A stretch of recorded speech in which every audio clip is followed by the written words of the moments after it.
You plan. You take measure of yourself and the challenge in front of you.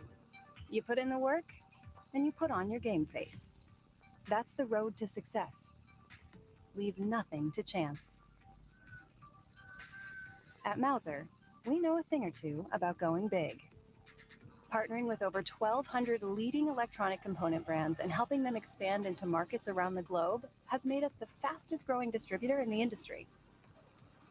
Maintaining the world's widest selection of inventory, embracing sophisticated warehouse automation, having local customer sales representatives capable of answering your questions about a product, its availability, or the status of an order. Well, that's just what we do at Mouser. We've made the commitment to remain the leader in new product introductions and to develop the productivity tools that make buying from us the thing over 650,000 customers have made a habit. Because at Mouser, we leave nothing to chance.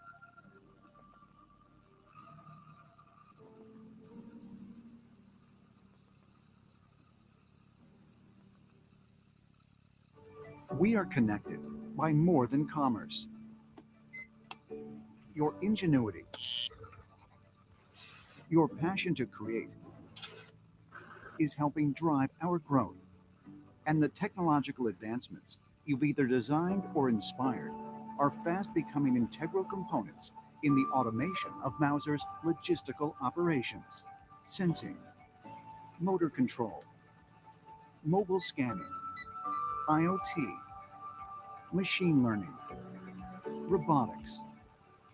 All technologies you, the engineer, have designed, we use in our global distribution center to stock more products, consolidate more orders more accurately, and ship faster than ever.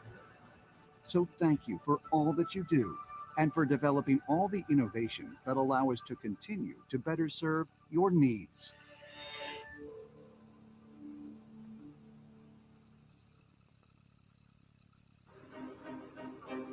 There are many places in the world where your access is limited. You can't enter the vaults of Fort Knox. You probably won't find Canada's lost lemon mine. You may never lay eyes on the Vatican's secret archives. And the lost city of Z could remain lost forever.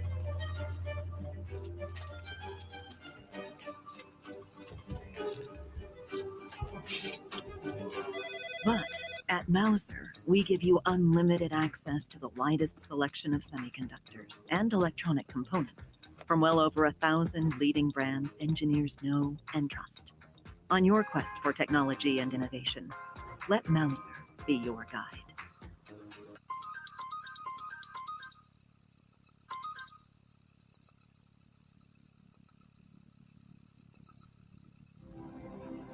No matter where you roam, you'll encounter places you can't access.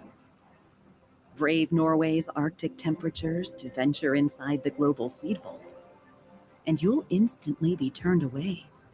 There's also no chance of getting past the guards at Buckingham Palace to dine with the king. While your thirst may be quenched, the Coca-Cola formula will remain a closely guarded secret. Hidden for more than 500 years now, Montezuma's treasure, in truth, may never be seen. And unless you're Japanese royalty, you'll never set eyes on what's inside the Ise Grand Shrine. But when it's time to obtain the widest selection of semiconductors and electronic components for design, Mouser always gives you full, unrestricted access. Let us be your guide in exploring a world full of technology and innovation.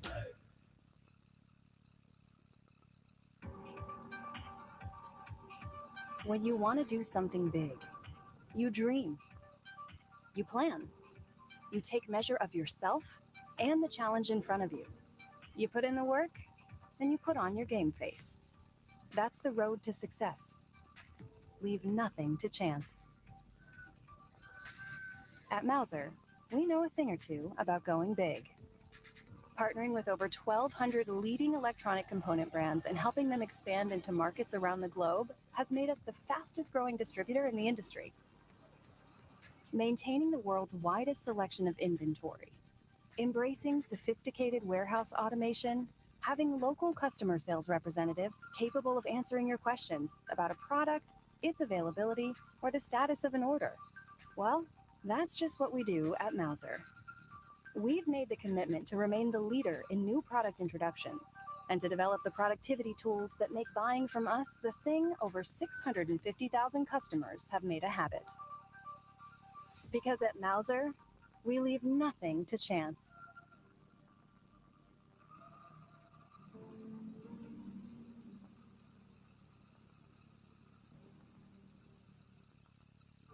We are connected by more than commerce. Your ingenuity, your passion to create is helping drive our growth, and the technological advancements you've either designed or inspired are fast becoming integral components in the automation of Mouser's logistical operations. Sensing, motor control, mobile scanning, IoT, machine learning, robotics. All technologies you, the engineer, have designed, we use in our global distribution center to stock more products, consolidate more orders more accurately, and ship faster than ever. So thank you for all that you do and for developing all the innovations that allow us to continue to better serve your needs.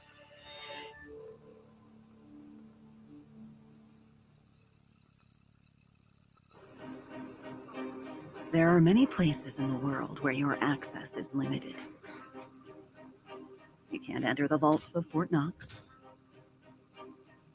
You probably won't find Canada's lost lemon mine.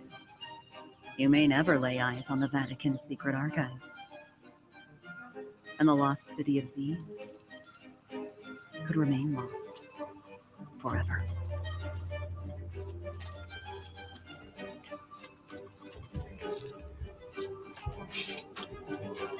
But at Mouser, we give you unlimited access to the widest selection of semiconductors and electronic components from well over 1,000 leading brands engineers know and trust.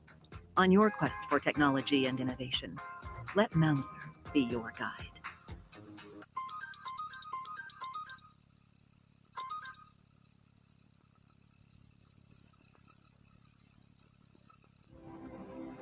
No matter where you roam, you'll encounter places you can't access. Brave Norway's Arctic temperatures to venture inside the global seed vault, and you'll instantly be turned away. There's also no chance of getting past the guards at Buckingham Palace to dine with the king. While your thirst may be quenched, the Coca-Cola formula will remain a closely guarded secret. Hidden for more than 500 years now, Montezuma's treasure, in truth, may never be seen.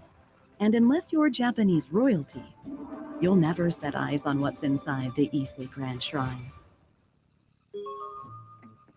But when it's time to obtain the widest selection of semiconductors and electronic components for design, Mouser always gives you full, unrestricted access.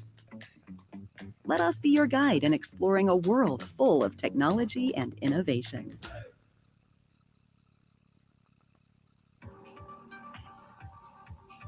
When you want to do something big, you dream, you plan, you take measure of yourself and the challenge in front of you. You put in the work, and you put on your game face. That's the road to success. Leave nothing to chance. At Mouser, we know a thing or two about going big. Partnering with over 1,200 leading electronic component brands and helping them expand into markets around the globe has made us the fastest growing distributor in the industry. Maintaining the world's widest selection of inventory, embracing sophisticated warehouse automation, having local customer sales representatives capable of answering your questions about a product, its availability, or the status of an order. Well, that's just what we do at Mouser. We've made the commitment to remain the leader in new product introductions and to develop the productivity tools that make buying from us the thing over 650,000 customers have made a habit. Because at Mouser, We leave nothing to chance.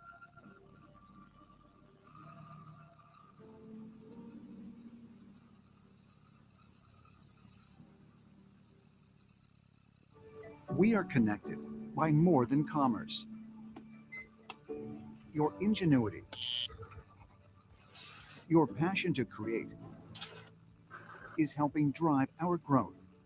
And the technological advancements you've either designed or inspired are fast becoming integral components in the automation of Mauser's logistical operations. Sensing, motor control, mobile scanning, IoT, machine learning, robotics. All technologies you, the engineer, have designed, we use in our global distribution center to stock more products, consolidate more orders more accurately, and ship faster than ever. So thank you for all that you do and for developing all the innovations that allow us to continue to better serve your needs.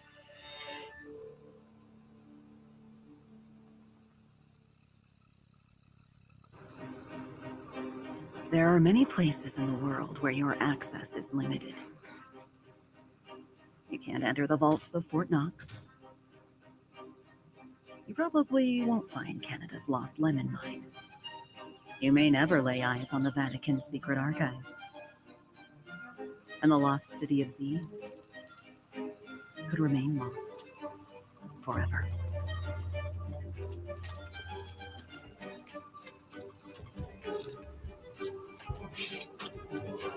But at Mauser, we give you unlimited access to the widest selection of semiconductors and electronic components from well over 1,000 leading brands engineers know and trust.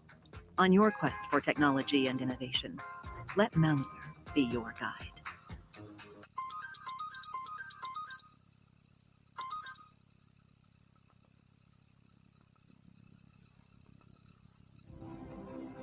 No matter where you roam, you'll encounter places you can't access.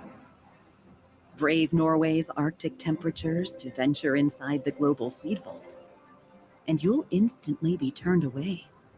There's also no chance of getting past the guards at Buckingham Palace to dine with the king.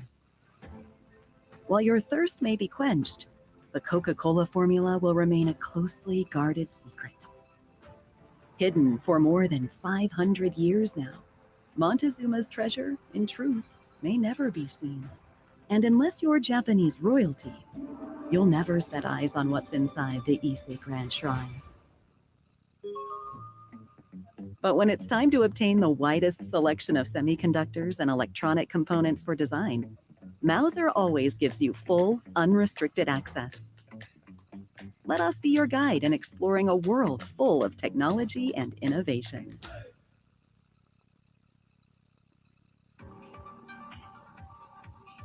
When you want to do something big, you dream, you plan, you take measure of yourself and the challenge in front of you. You put in the work and you put on your game face. That's the road to success. Leave nothing to chance. At Mauser, we know a thing or two about going big. Partnering with over 1,200 leading electronic component brands and helping them expand into markets around the globe has made us the fastest growing distributor in the industry. Maintaining the world's widest selection of inventory, embracing sophisticated warehouse automation, having local customer sales representatives capable of answering your questions about a product, its availability, or the status of an order. Well, that's just what we do at Mauser. We've made the commitment to remain the leader in new product introductions and to develop the productivity tools that make buying from us the thing over 650,000 customers have made a habit. Because at Mauser, we leave nothing to chance.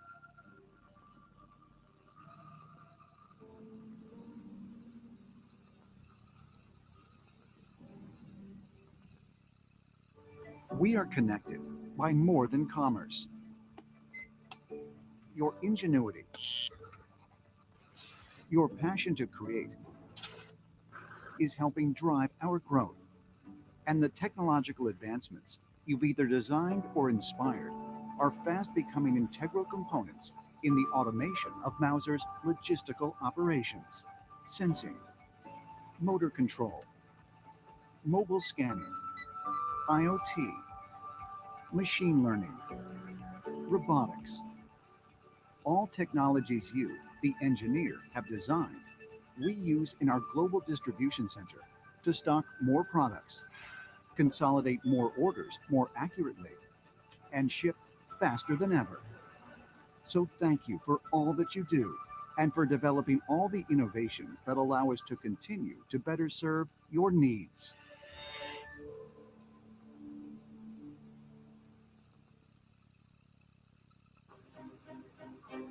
There are many places in the world where your access is limited. You can't enter the vaults of Fort Knox.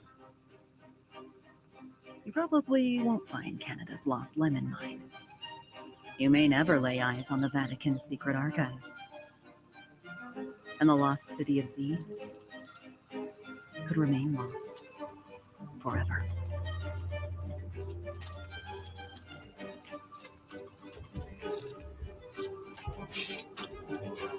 But at Mauser, we give you unlimited access to the widest selection of semiconductors and electronic components from well over 1,000 leading brands engineers know and trust.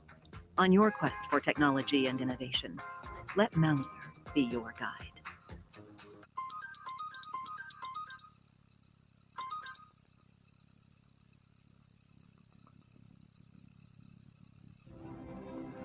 No matter where you roam, you'll encounter places you can't access.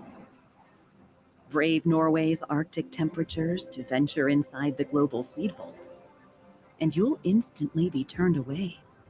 There's also no chance of getting past the guards at Buckingham Palace to dine with the king. While your thirst may be quenched, the Coca-Cola formula will remain a closely guarded secret. Hidden for more than 500 years now, Montezuma's treasure, in truth, may never be seen. And unless you're Japanese royalty, you'll never set eyes on what's inside the Ise Grand Shrine. But when it's time to obtain the widest selection of semiconductors and electronic components for design, Mauser always gives you full, unrestricted access. Let us be your guide in exploring a world full of technology and innovation.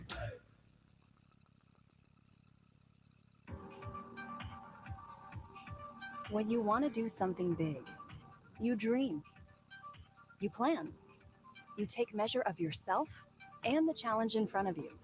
You put in the work and you put on your game face. That's the road to success. Leave nothing to chance. At Mauser, we know a thing or two about going big. Partnering with over 1,200 leading electronic component brands and helping them expand into markets around the globe has made us the fastest growing distributor in the industry. Maintaining the world's widest selection of inventory, embracing sophisticated warehouse automation, having local customer sales representatives capable of answering your questions about a product, its availability, or the status of an order. Well, that's just what we do at Mauser. We've made the commitment to remain the leader in new product introductions and to develop the productivity tools that make buying from us the thing over 650,000 customers have made a habit. Because at Mauser, we leave nothing to chance.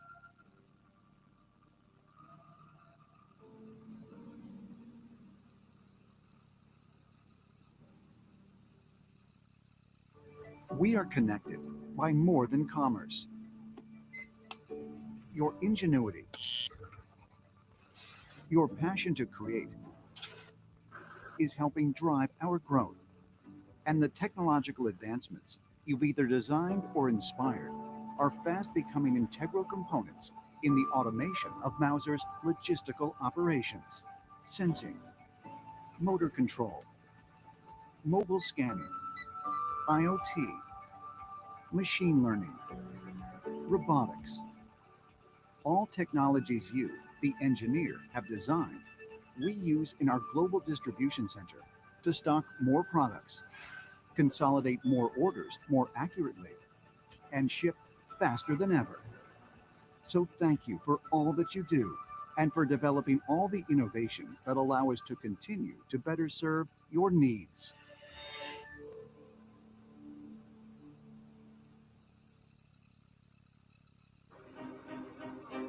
There are many places in the world where your access is limited. You can't enter the vaults of Fort Knox.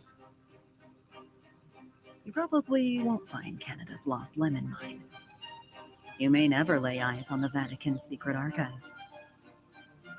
And the lost city of Z could remain lost forever.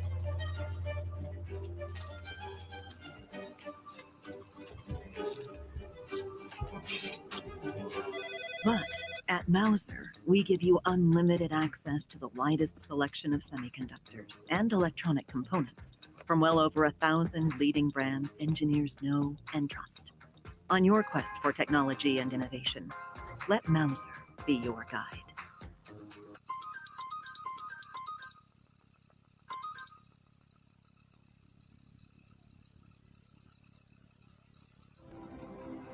No matter where you roam, you'll encounter places you can't access. Brave Norway's Arctic temperatures to venture inside the global seed vault, and you'll instantly be turned away. There's also no chance of getting past the guards at Buckingham Palace to dine with the king. While your thirst may be quenched, the Coca-Cola formula will remain a closely guarded secret. Hidden for more than 500 years now, Montezuma's treasure, in truth, may never be seen. And unless you're Japanese royalty, you'll never set eyes on what's inside the Ise Grand Shrine. But when it's time to obtain the widest selection of semiconductors and electronic components for design, Mauser always gives you full, unrestricted access. Let us be your guide in exploring a world full of technology and innovation.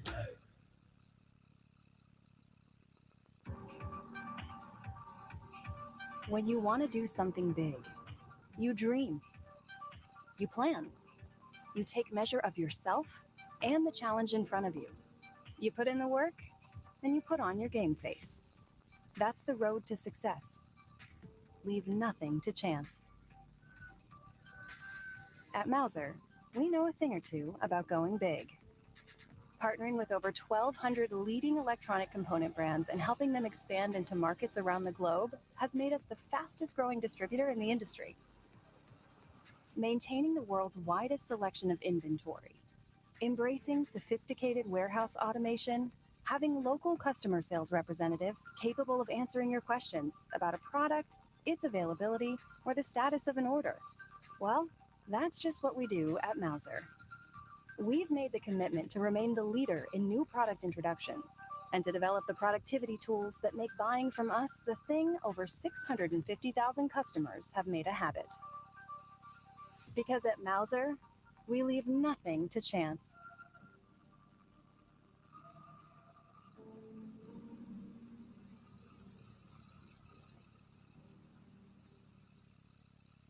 We are connected by more than commerce. Your ingenuity, your passion to create is helping drive our growth, and the technological advancements you've either designed or inspired are fast becoming integral components in the automation of Mauser's logistical operations, sensing, motor control, mobile scanning, IoT, machine learning, robotics. All technologies you, the engineer, have designed, we use in our global distribution center to stock more products, consolidate more orders more accurately, and ship faster than ever. So thank you for all that you do and for developing all the innovations that allow us to continue to better serve your needs.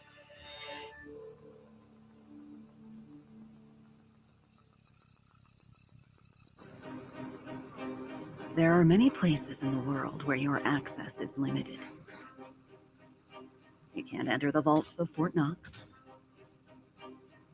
You probably won't find Canada's lost lemon mine. You may never lay eyes on the Vatican's secret archives. And the lost city of Z could remain lost forever.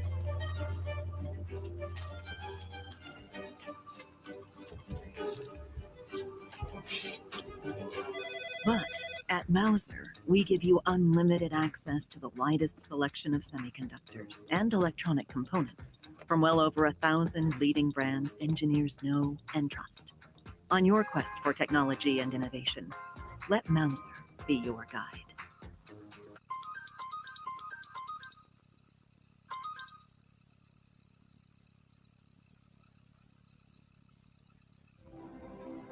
No matter where you roam, you'll encounter places you can't access.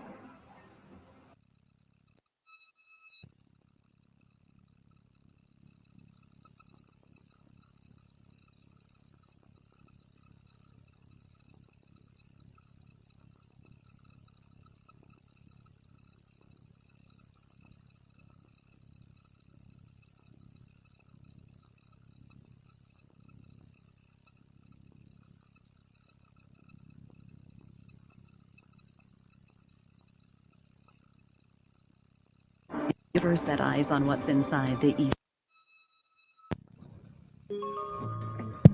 But when it's time to obtain the widest selection of semiconductors and It will be fine.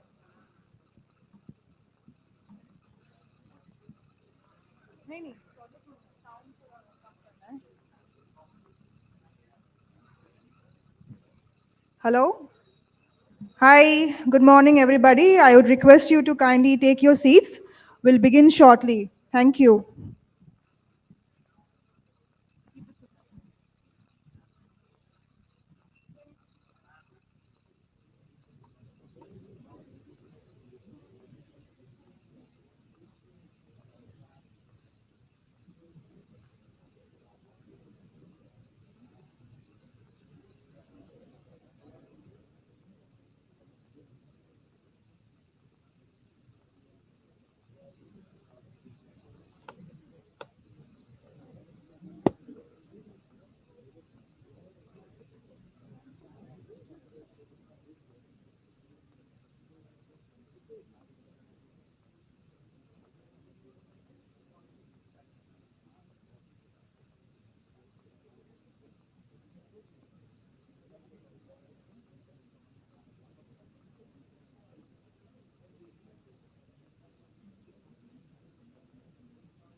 Hello.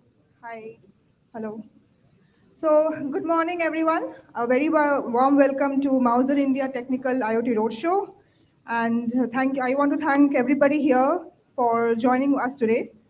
A quick few notes. I would like to request everybody to please keep your phones on silent. We will have short breaks in between.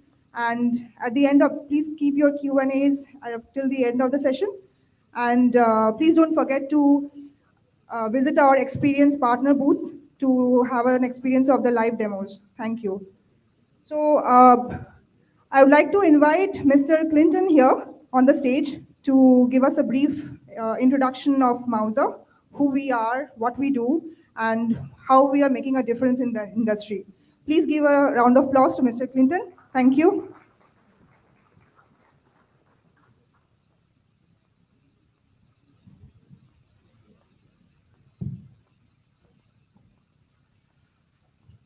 Good morning, everyone.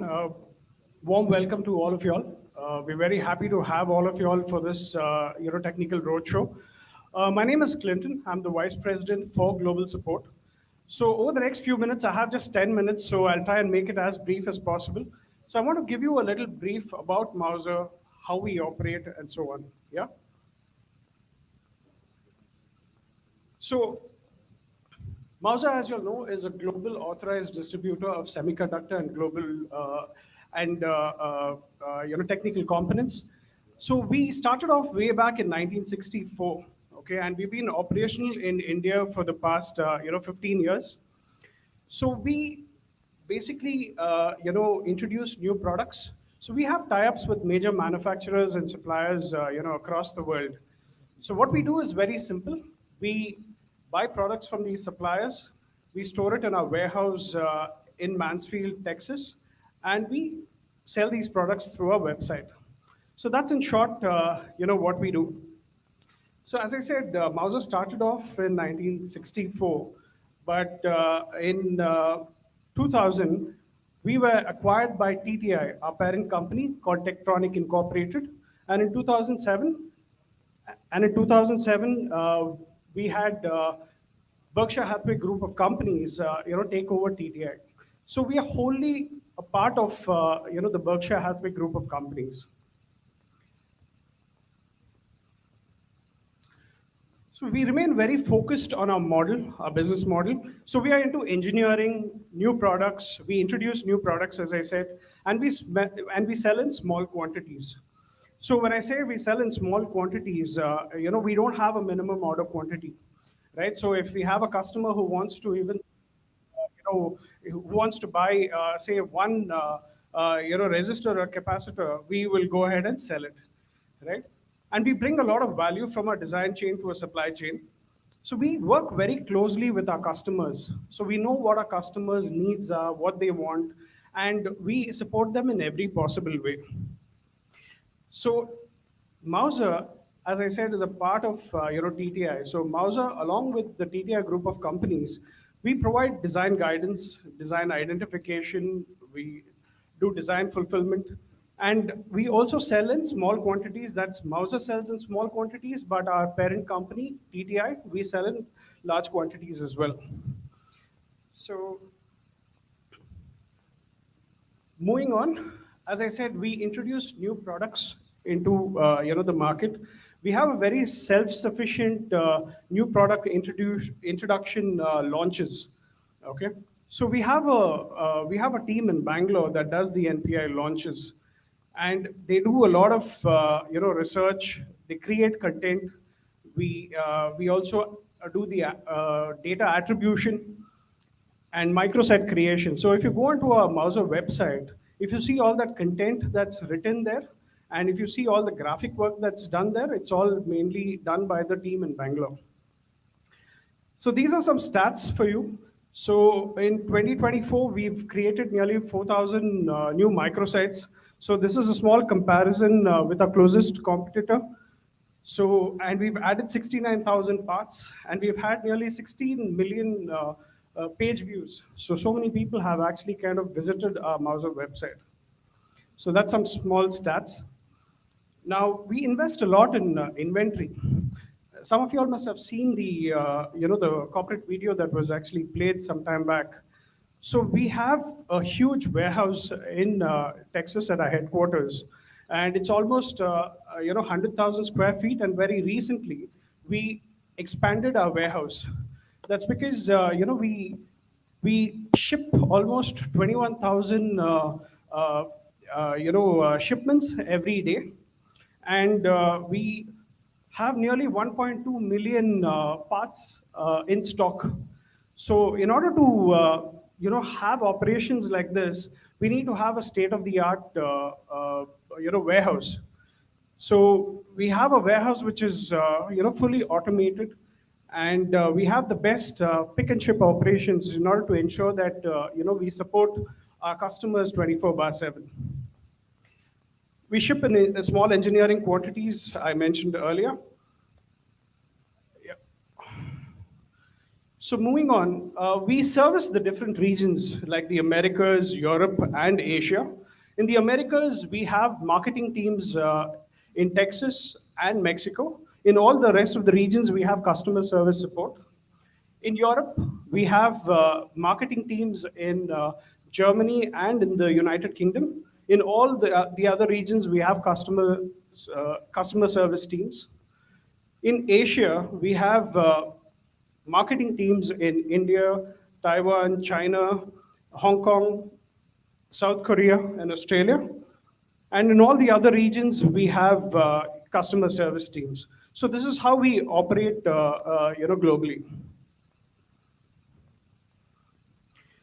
As I mentioned, we work very closely with our customers, so we try to provide the best possible service. So we have a whole lot of tools at the customer's disposal. So if you go to our website and you go to services and tools, you'll find a whole lot of tools at your disposal. Like we have the BOM tool, we have APIs, we have inventory tools, we have pricing assistant tools. So a whole lot of tools at customers' disposal. We also have a number of Mauser design resources. So if you go to our website, we have a whole lot of resources at one's disposal. Like the technical resource library, purchasing resource library, and we have a lot of blogs that we actually have. So our website is very rich in content. So if you look at the website and compare it with any of our competitors, it is very, very rich in content. So we have a whole lot of technology industry trend articles, engineering education articles, and a lot of these articles are actually written by some of the Mauser staff, and we also have some external people who have written content. So again, this is some stats for you in terms of the number of resources, technical resources that we have, the number of visitors that we had in 2024, and the number of views that we had in 2024. So some key takeaways, from the short presentation that I've had. So Mauser is a global marketing company, right? And we sell in small quantities. Secondly, it's a leading distributor for new products, and we are very focused on design, engineering, and R&D. Third, Mauser supports design needs for our customers, and with the widest selection of new products and legacy products. And we connect millions of customers with our products, technical resources, and design tools. And last, Mauser ships to nearly 900,000 individuals globally. So if you want to know more about Mauser and stay updated, you can also log into our Facebook and LinkedIn page, where you have a lot that's actually happening at Mauser and the current trends and so on. That's it from me. Thank you, everyone.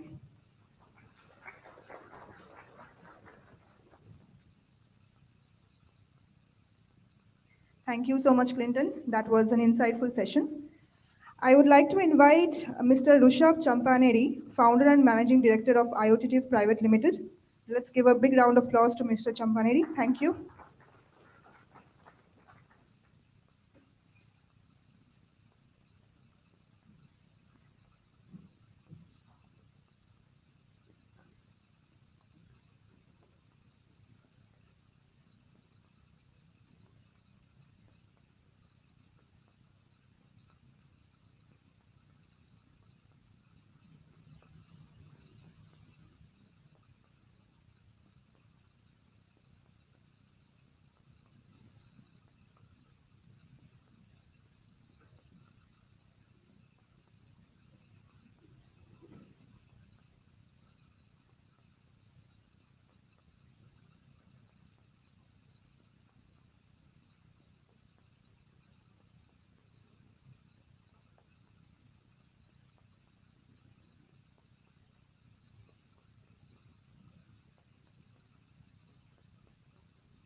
Hello.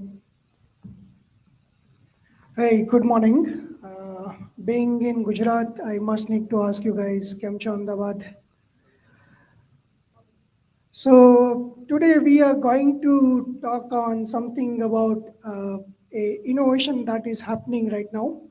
And when we talk about like a battery-less devices, the mostly we think about NFC and RFID, right?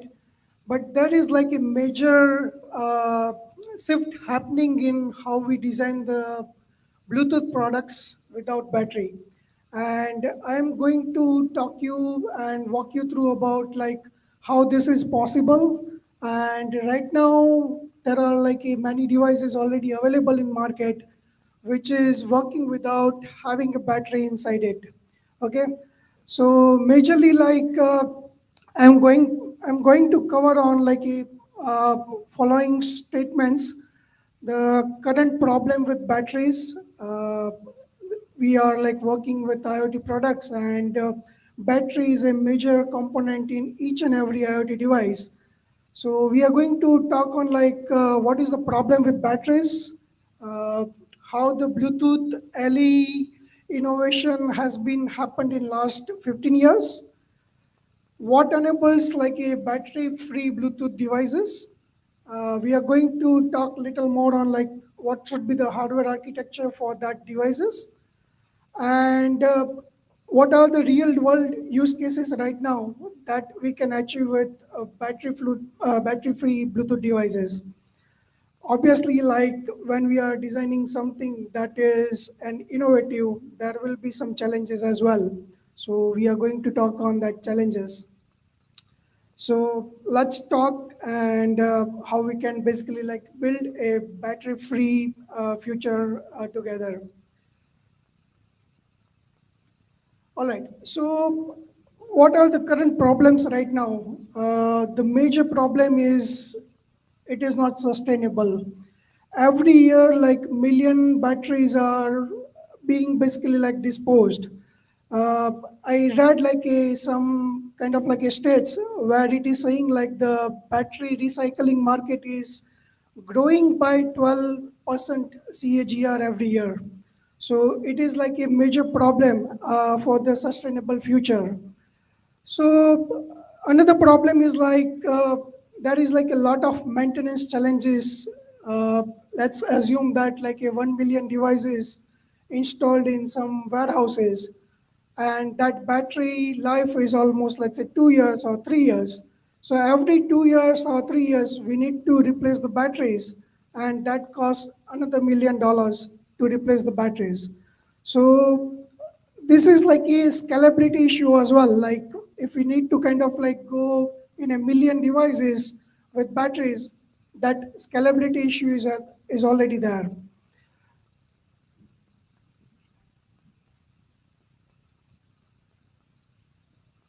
So in last 10 years, Bluetooth LE has evolved a lot.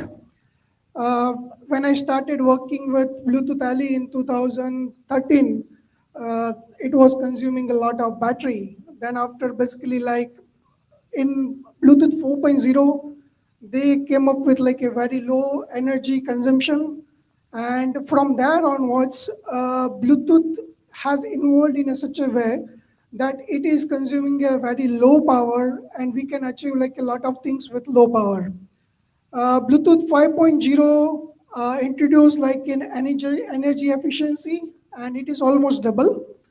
With Bluetooth 5.1, there were like some angle of arrival and angle of departure integrations. In Bluetooth 5.2 and 5.0, they added like a more power control and basically like secure advertising. So this Bluetooth LE innovation already kind of like make a low power devices which can work with very little power. And that makes like a Bluetooth free tracks even more possible. All right, so let's talk about like how we can achieve this battery-free Bluetooth. Okay, we as an engineer love reliable power. We need like a power to run basically like our devices. But let's talk like how we can achieve this Bluetooth without battery. So you will think like how we can get the energy to run the Bluetooth devices, right? Any guess like what should be the power source for that? That's right. So basically like we are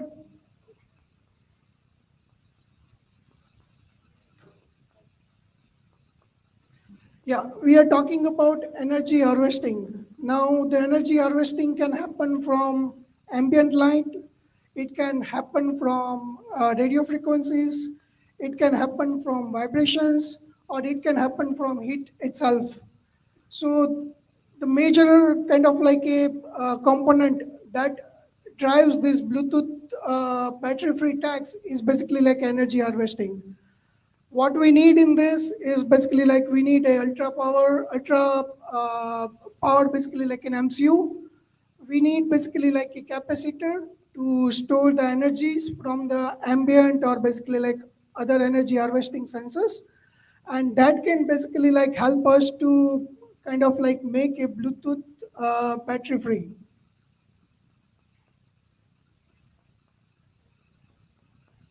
All right. So what should be the typical hardware architecture? So it requires basically like three main components. We need like one energy harvesting circuit, the energy storage. We need basically like a power management circuit, and we need basically like a Bluetooth circuit, which can make this entire hardware a Bluetooth free. So I did like there are already some of the kind of like a modules available for energy harvesting. I did mention about like a power cast and an ocean modules. These modules have like a different kind of like a foam to harvest the energies. Some of the modules can harvest the energies from the vibration, it can harvest the energy from the heat itself, or it can harvest the energy from the RF units. So basically like nowadays like we see like a lot of mobile phones are in the vicinities, we see like a lot of Bluetooth devices are in the vicinities. So that can provide basically like enough energy harvesting for the Bluetooth devices.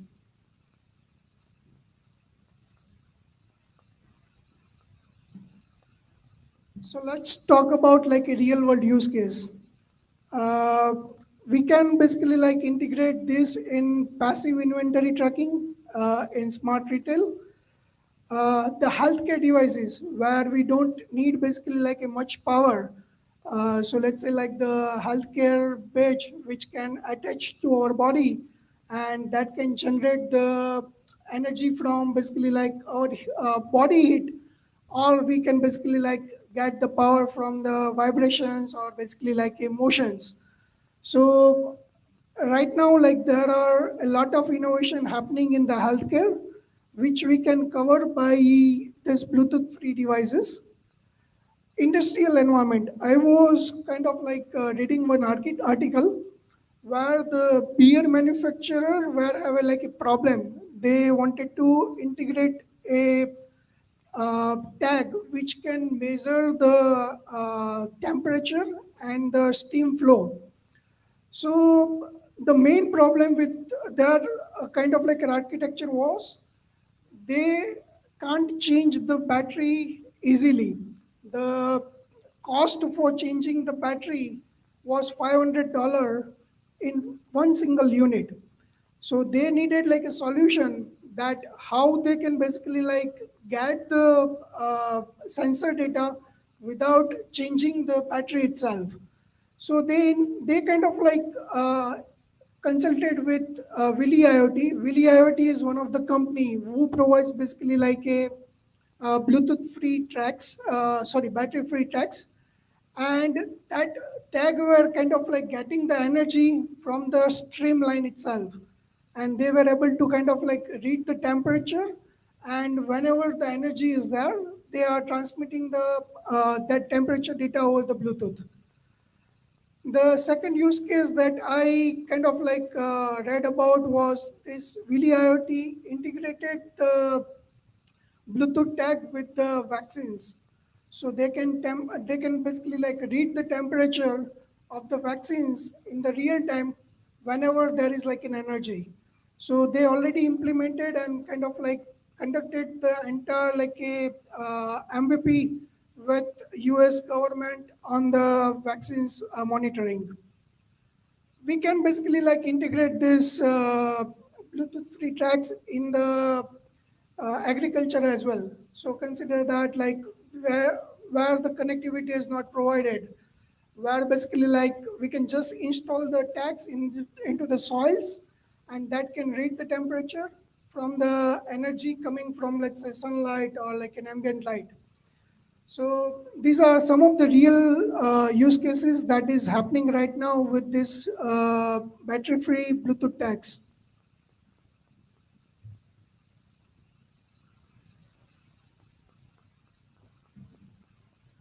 So definitely like when we are talking about this innovative idea, there will be like some challenges as well. So one of the main challenges basically like we will have like a limited energy, and that is also not basically like a consistent. So consider that like while I am reading the data from the Bluetooth device and the energy just kind of like gone, then the connection will drop. I won't be able to get any kind of like a data. So, and typically like this energy harvesting will be more challenging when we are indoor.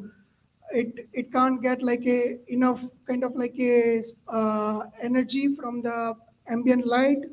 So this is like a major challenge that we will have like a limited and inconsistent basically like energy. The second most kind of like a challenge will be like there won't be a unstable or basically like delay data transmission. So we need like a firmware which is more efficient to manage the power. Whenever there is like a power, just do the operation and go again in a sleep.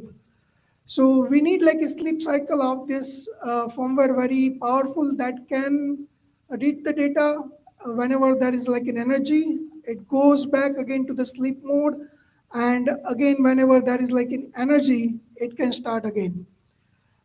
The third main problem is like the security because we will not have like a persistent storage. So storing this secure elements without basically like a persistent memory, it will be very kind of like a problematic. So we need to come up with like a stateless padding system where the security happens when there is like an energy itself.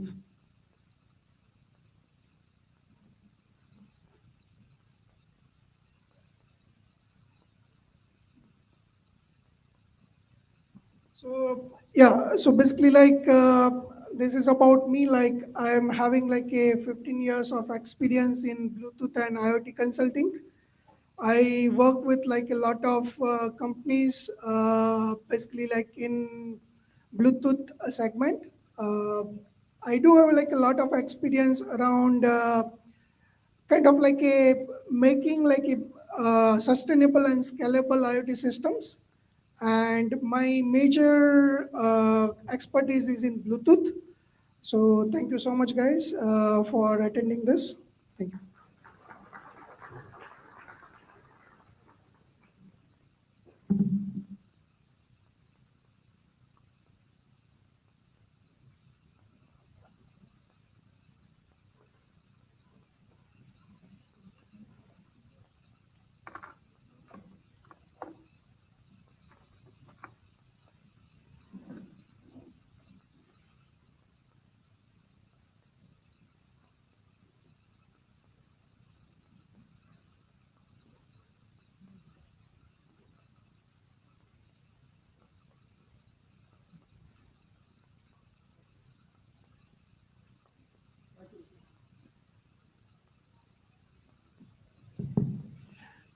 Can we have Ashok from Molex, please? Will be our next speaker.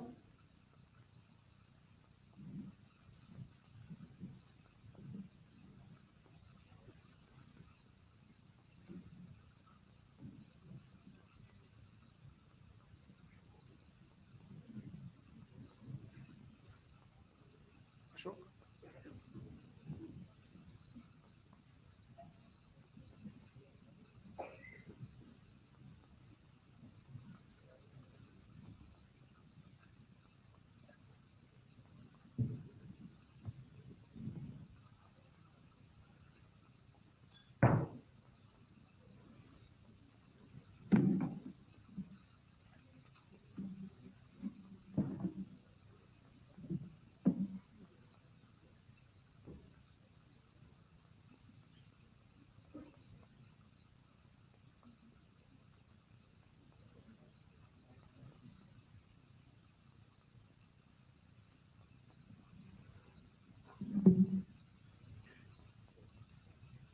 Good morning.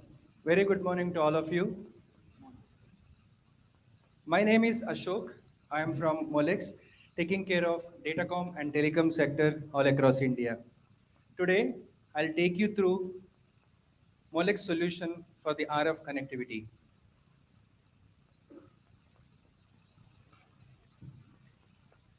It's no secret that technology is changing rapidly, especially the industries that rely on electronic components and the connectivity.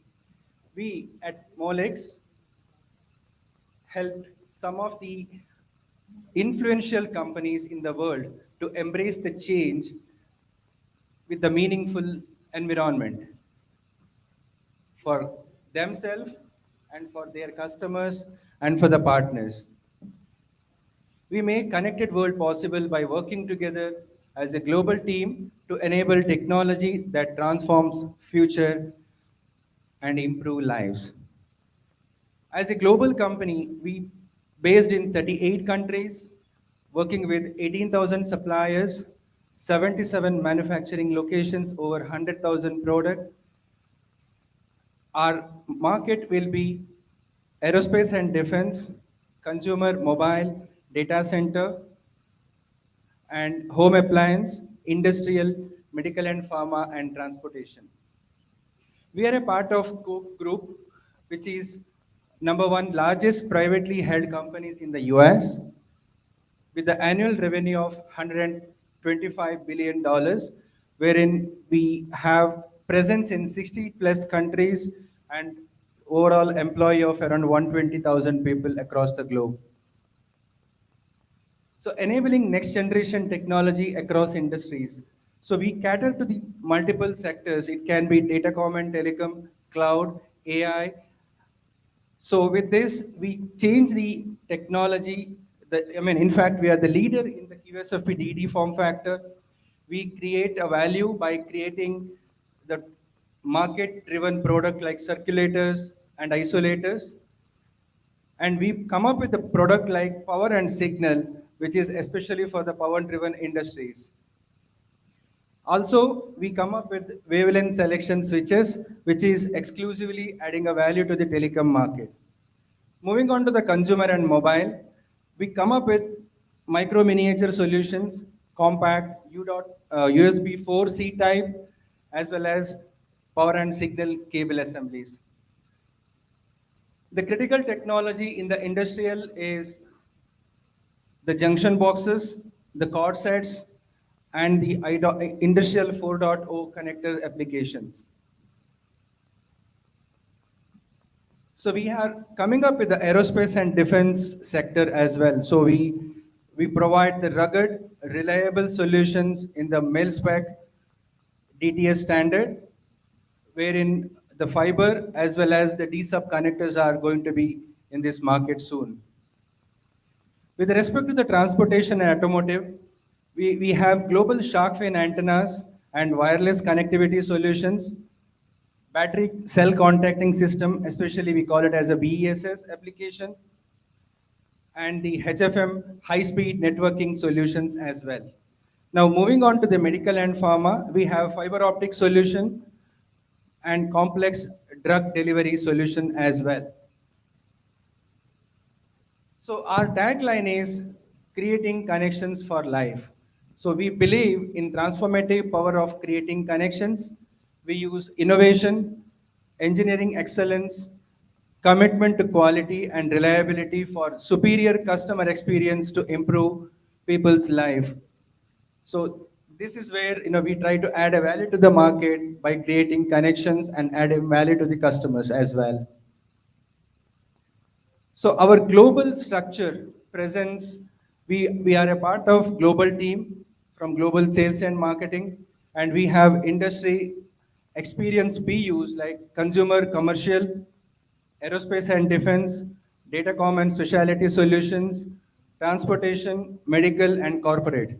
So all the industry experts work together, support the global driven market.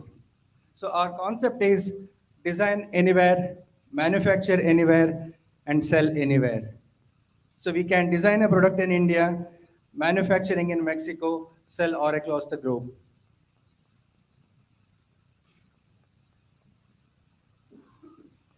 So I'll take you through the RF overview.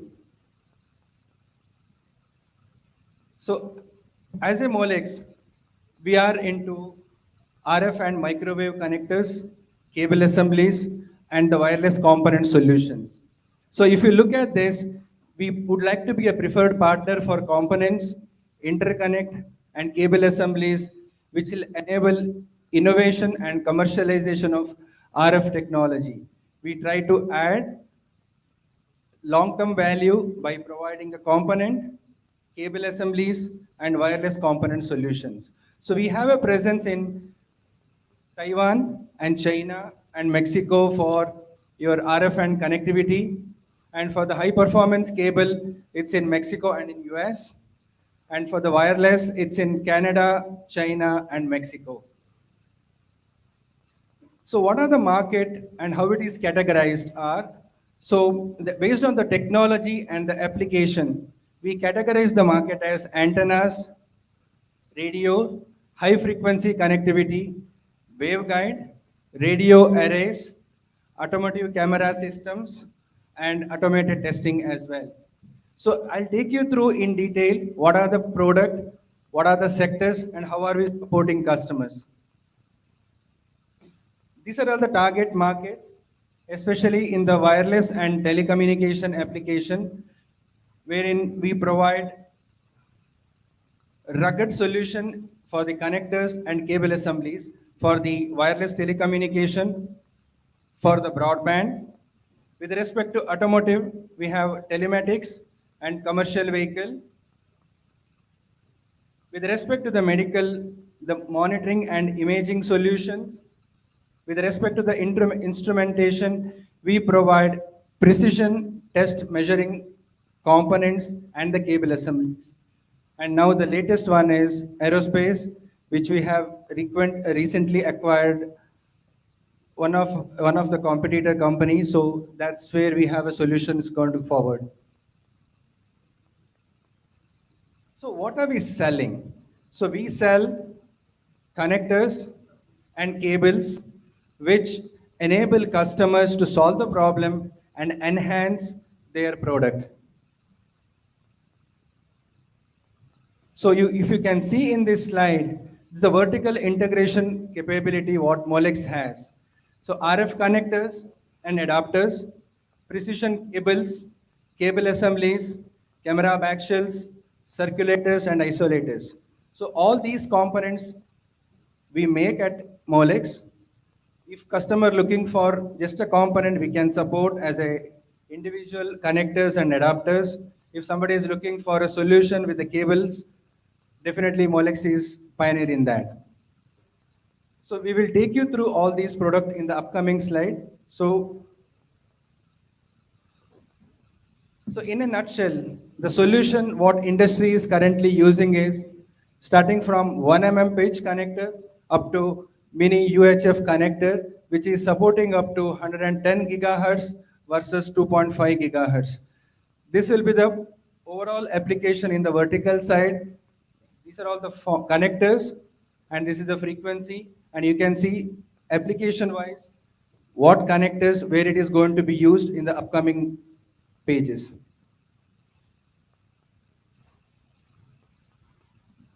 Now, what is the connector portfolio?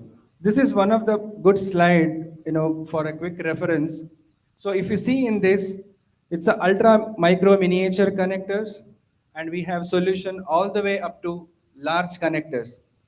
So in ultra microwave connectors, we have connectors starting from 6 gigahertz, which is MCRF, that is, we call it as a U.FL in the market, and it goes all the way up to DIN 7 by 16, which is used in the telecom RRH applications.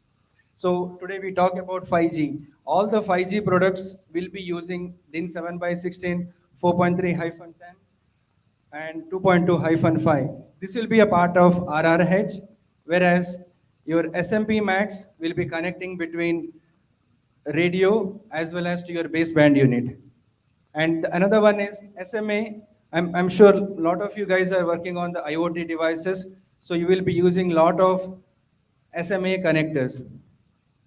So these offerings, Molex can support for right angle, vertical, and board mounted connectors with the custom cable assemblies as well as standard cable offering as well.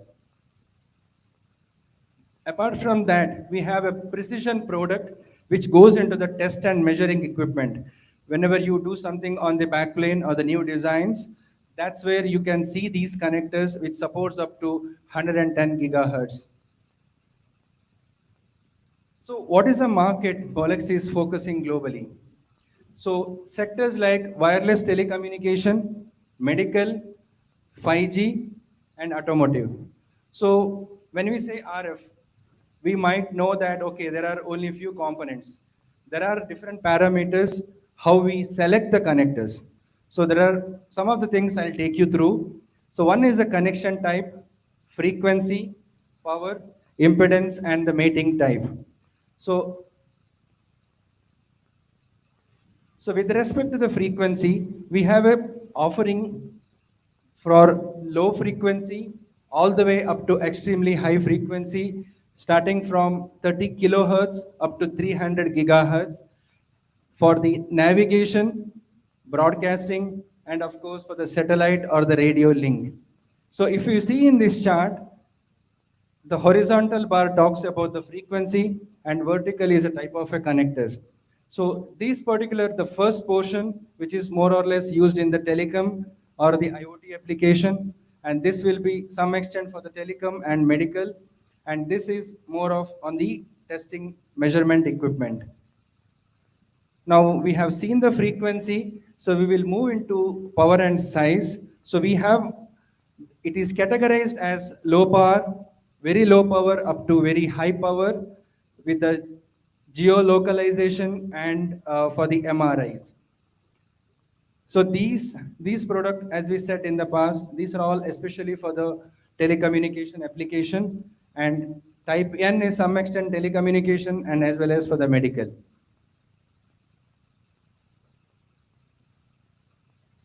So with respect to the impedance, as you know, there are only two types of impedances. One is 50 and 75 ohm. So most of the applications in industry, it is widely using 50 ohm, whereas 75 ohm is for the video and for the medical purpose. So the vertical slide talks about the impedance and the horizontal row talks about the product, what it supports in the market.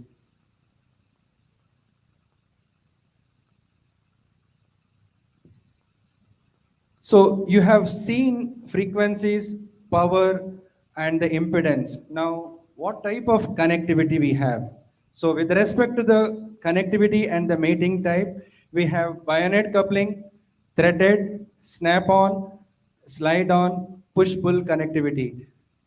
So some of the examples categorized like BNC, mini BNC, which comes under bayonet, and SMA type N, this comes under threaded category.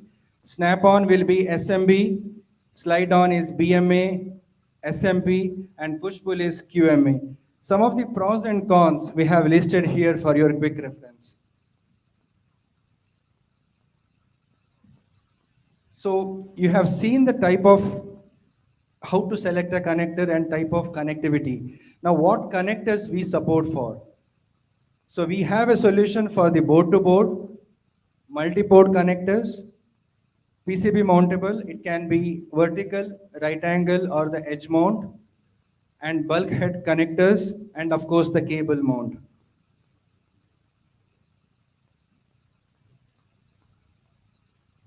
So with respect to the coaxial connector and cable assembly, which can support up to 110 gigahertz, so we have again, what we have seen in the previous slide as board to board, board to cable, or cable to cable with a multi-port 50 or 75 ohms with the custom solutions Molex can support for. Similarly, we are supporting for cable assemblies for the 50 and 75 ohms. Either it can be standard or it can be custom, starting from 0.8 mm up to 50 mm in diameter. Different types of frequency for the mm wave, which today market is talking about for the 5G or the 5G plus beyond applications. Low loss AI SG connector that again goes into the telecom, and over molded cable assemblies. Some of the capabilities what we built for our global customers has been shown over here with the product images.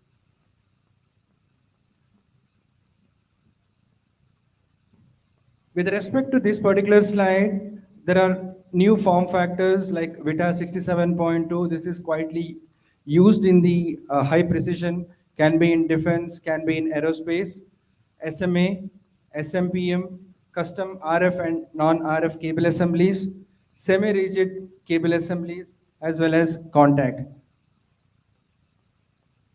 So in the past, we have acquired a company called Temflex. So from the Temflex solution, there are different types of cables are available. So if you see in this, we have Temflex standard and the custom cables, which is miniature medical cables wherein we can go up to 50 AWG.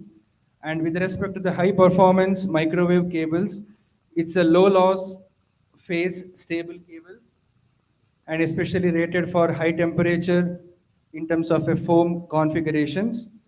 High temperature rated flat ribbon cables that can go all the way up to 24 AWG.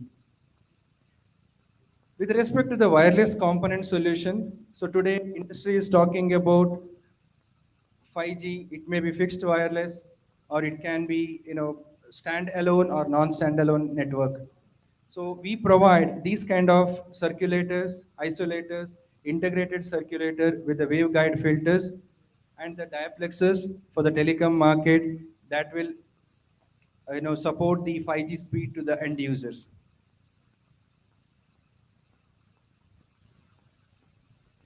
So with respect to the Temflex, there are different offerings based on the application, which has been listed here. So flexible microwave coax raw cable, discrete inductance cables, ribbonized cables, hybrid cables that is being used in the medical application, ribbonized shielded twinax, and discrete twinax. So we make these cables, and based on the application, we customize it for the each and every customer's application. So far you have seen the connector, how what market is using, what is the Molex market. Now it's a time to see the application, the real use cases where these connectors are being used. With respect to the automotive, so applications like driver monitoring system, display mirrors, radio, keyless entry, some of the applications are here. And with respect to the product, we have FAKRA to MCX, FAKRA jack to FAKRA plug, FAKRA to power to coax, RF connectors. It's like it can be FAKRA or it can be MCX as per the application need, or it can be MMCX as well. Now, why Molex? Molex can offer the custom RF solutions, design and engineering support, and of course, response time. Some of the use cases of FAKRA in the car applications has been listed here. It can be GPS antenna, or it can be cellular phone, keyless entry. Just for your quick reference, which Molex is supporting across the globe. With respect to the industrial or the smart agriculture, today most of the industries are talking about smart agriculture or the smart farming. So what is that something we can offer to this? It can be GPS solutions or the 5G sensors, wireless communication, and of course the new jargon we hear in the market is AI. So this supports for your AI requirement as well. So what are the product, which is like Mini 50 cable assemblies, FACRA, TNC or the Type N? Some of the typical use cases, what we are supporting for our global customers, and some of the application areas are here. With respect to the medical, so we have MRI, CT and X-ray and ultrasound applications, the product like multi-port product, some of the cable assemblies what we are supporting, some of the applications and the products are displayed here for your quick reference. So you have seen the application. So how do you test the system or measure the system, right? So for that also we need to have some RF connectivity. So these connectors, especially automated test equipments or the benchtop VNAs, that's where we have a precision connector that can support up to 110 gigahertz, which meets your primary design criteria in the datacom or the AI sector. Again, the well-spoken topic is IoT. With IoT, it can be many, but only some of the applications are listed here. It can be wireless pool pump, autonomous mobile navigation systems. So what are the solutions we have? Starting from URODFL, all the way it can go up to SMA, especially in the IoT sector. So now again coming to the telecom side, it's the wireless carrier. So tower mounted radio connectivity, radio remote head, as well as the BBU. So we support with the connectors, the ruggedized connector, which industry calls for, and coaxial jumper cables as well. So this is a one summary of ADAS application where people would like to have the ADAS in their own vehicle, right? So in future, when the market is moving towards the ADAS deployment, this will be the scope of ADAS application in every car. So if you see, RF can support for exterior camera, interior camera, LiDAR, light detection and ranging, short, medium range radars, and long range radars. So all these applications can be supported with a custom solution, with of course with the FACRA and the floating FACRA connectors from Molex. So if you see every car nowadays, will have the antennas at the back, which is called as the shark fin antenna. So how shark fin antenna is being connected? That is connected through a TCU with the cables. You can see the cables which is highlighted in the red in color. So Molex is coming up with a solution wherein we provide the RF array connector, which directly talks to the telematics module and with the shark fin antenna, so that we can eliminate the complete RF cables, which will help to minimize the losses. So the older technologies having TCU with the cable solution, with the RF connectivity, the board, wherein we'll directly talk shark fin antenna directly to the PCB.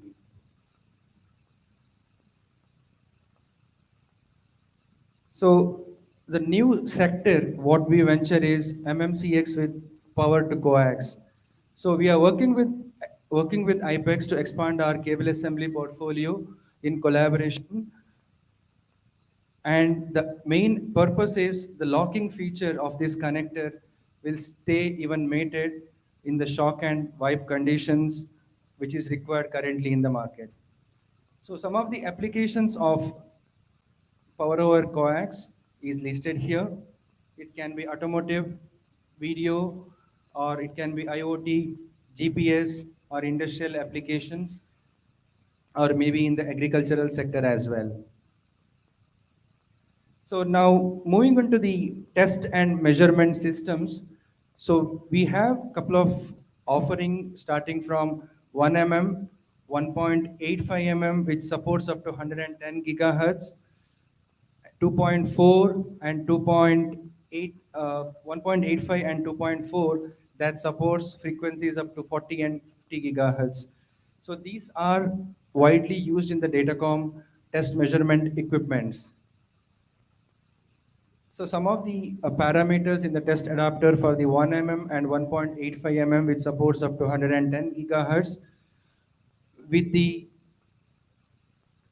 plug and the receptacle or the adapter side connectors, which can mate 1 or 1.85 mm. That options with the part numbers are given here for your quick reference. Similarly, with the 2.4 and 2.92, which supports up to 40 and 50 gigahertz, with the various combinations are categorized here. So far, you have seen type of product, how do we select, what are the type of mating connectors, and how do we see the applications. All these things has been listed. So this is a graphical representation where you can really see the product in application. So industry talks about 5G and beyond. So when real 5G is being deployed, every street lights will have this kind of small cells. Without that, you will not get the 5G on the move. So today what we see is 5G only with non-standalone. Standalone 5Gs are very limited places has been deployed. So when you really see the small cell deployment, the solutions like antenna, RF connector and the cable, isolator and circulator will be widely used in small cell application.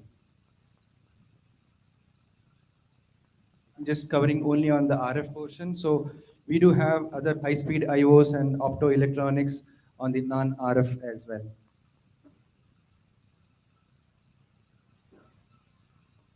With respect to the active antenna unit, that's again part of your 5G.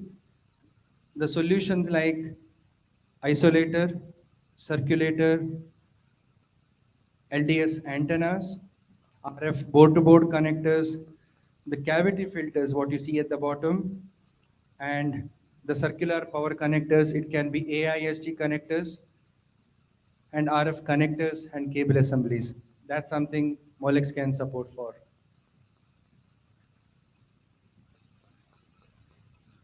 With this, we come to the end of a session. Please do let me know if you have any questions.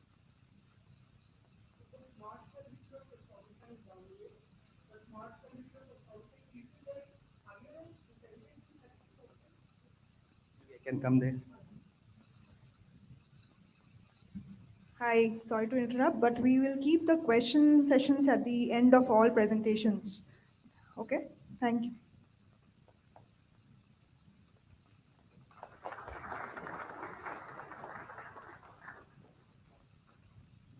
Thank you. Thank you, Mauser team, for giving this opportunity for me to present on behalf of Molex, and thank you for all the audiences.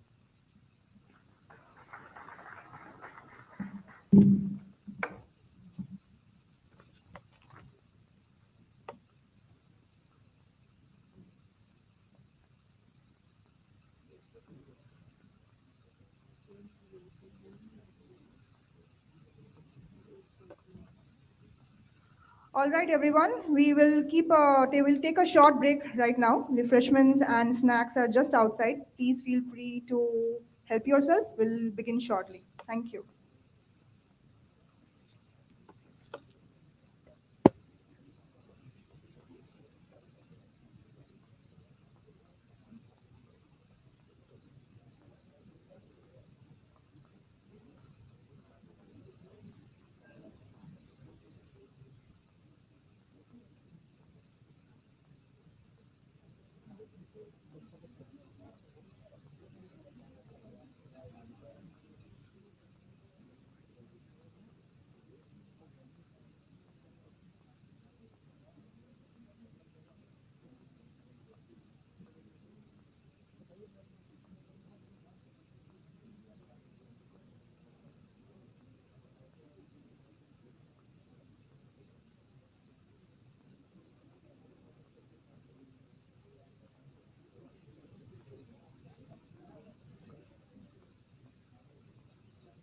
And we are proud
Hello.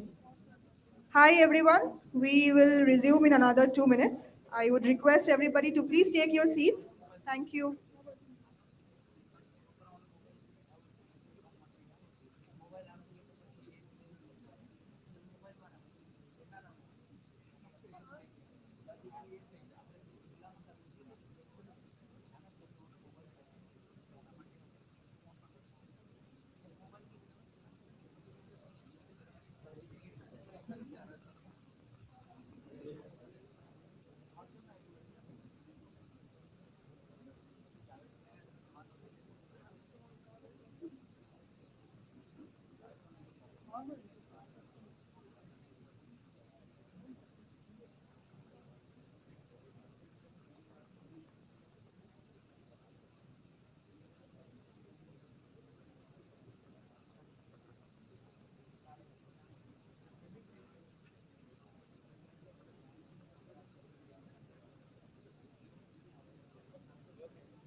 Hello. Hi, everyone. We'll resume our sessions. So I would like to introduce.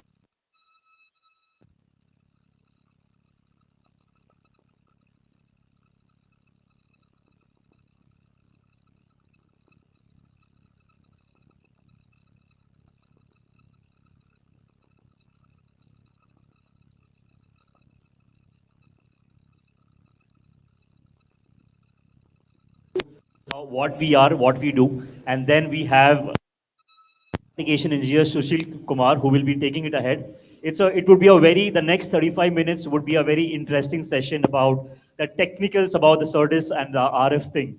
So before that, let's have a look about a 2-minute video about our company. So can you the video, please?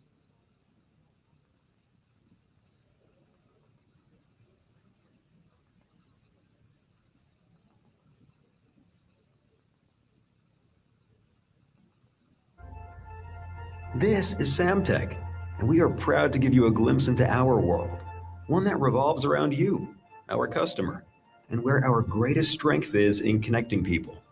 Connecting you quickly to the right solution, design tool, support person, or team to make your job easier. We're excited to show you our latest technologies and give you a sneak peek into what we're working on for the future. But before we talk about where we're going, it's helpful to know where we've been. We were founded in 1976 by Sam Shine. At the time, Sam set out to change customer service in the industry by offering free samples, extremely flexible product design, and 3-day lead times. Today, we couple those same service offerings with our wide range of product solutions, categorized by our 6 solution blocks, like high-speed board-to-board, high-speed cable, optics, RF, micro-rugged, and flexible stacking, making working with Samtec easier on our customers. If you want a single partner with products and support, from the bare die, to the board, to a cable, to a panel, we've got you covered with the most advanced technology on the market. We know that our exceptional service, coupled with the most advanced technology, is what has enabled us to have more than 40 global locations, including dual-sourced manufacturing capabilities and more than 6,000 employees. At Samtec, we're still proud to be privately owned and debt-free, with sales outpacing the industry year after year. Someone once referred to us as a different breed of cat, which is how our tiger mascot originated many years ago. Doing things differently, like offering free web download tools that give customers access to product specifications, test reports, and 3D models, is surely what has awarded us the ranking of #1 in the industry for customer satisfaction year after year. We take pride in making the most advanced technology products possible that impact our world every day, like powering cutting-edge medical equipment, breaking through the barriers of the aerospace and automotive industries, enabling energy-efficient innovation, and driving data and communications products that bring people together. Our customers and our employees inspire us to do better every day because of the impact we can make together. All right, so everybody, let's get ready to deep dive into some amazing next 35 minutes of technical session. And please, may I request everybody to give a big applause for Sushil Kumar, our field applications engineer, everybody. Thank you, Jesus. Thank you, everyone.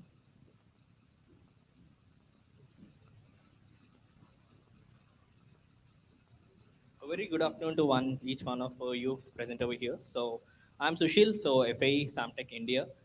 Today I'll be presenting to you about the next-gen SerDes testing and validation with high-precision RF interconnect solutions that Samtec provides. So you have already seen the introduction of our company, so I'll just skip this slide for you. Right now, you see if the market of silicon roadmap that the SerDes market is running is the blue dots that you see over here. So it's the 224G roadmap that if you see, it's actually at 2025 Q3 that was supposed to release the silicon products. So right now, if you have this roadmap for the SerDes coming up by 2025 Q3, you need to have your connector solutions ready by that time. So we at Samtec have already been testing the 224 Gbps solutions that we provide for the market right ahead, more than 2 years before the silicon roadmap. So what are the solutions that Samtec provides? Samtec actually provides end-to-end custom solutions for you. But you say we need from SerDes or SerDes from to backplane connectors, SerDes to front panel connectors. We have your high-speed connectors. You have high-density connectors. You have your XMA backplane connectors. All these kinds of solutions we provide from Samtec. So if you see, we also have optics RF, which can go all the way from the SerDes directly to your front panel. Like you can always neglect the loss that is there on your PCB because of the high-speed connections that you provide. So we also have the RF connectors, which are the bullseye, the ganged SMPM, Each connector you name it, we have it. Let's talk about the SerDes trend or the market right now, where the companies are going forward to. In 2025, right now we have a market of around $1 billion, and it's expected to go to $2.5 billion by 2032 with an aggregate of 13%, which is quite huge. So what are the top different SerDes companies that are running this kinds of market growth? So you have your top SerDes companies of Synopsys, Lattice Semiconductors, Texas Instruments, Marvel, all these companies list which is there are right now running towards 224G and 448G solutions. So we need to have all the high-speed data interconnectivity that the future market needs. So where are the growth drivers that are actually pushing this growth forward to? So you have your data centers, networking, cloud computing, bandwidth, HPC, etc. And these are the applications where you run all this is telecom, automotive data centers, and customer electronics. So you have the different types of SerDes, which are short-range SerDes and long-range SerDes. The short-range SerDes are for potential growth, crucially to IoT, edge compute, 5G, and 6G. And the IoT devices are actually for the short-range optical fiber communications within the smart cities, factories, etc. While the long-range SerDes are for the crucial to the telecom network and large data center applications where the data is transmitted over long distances.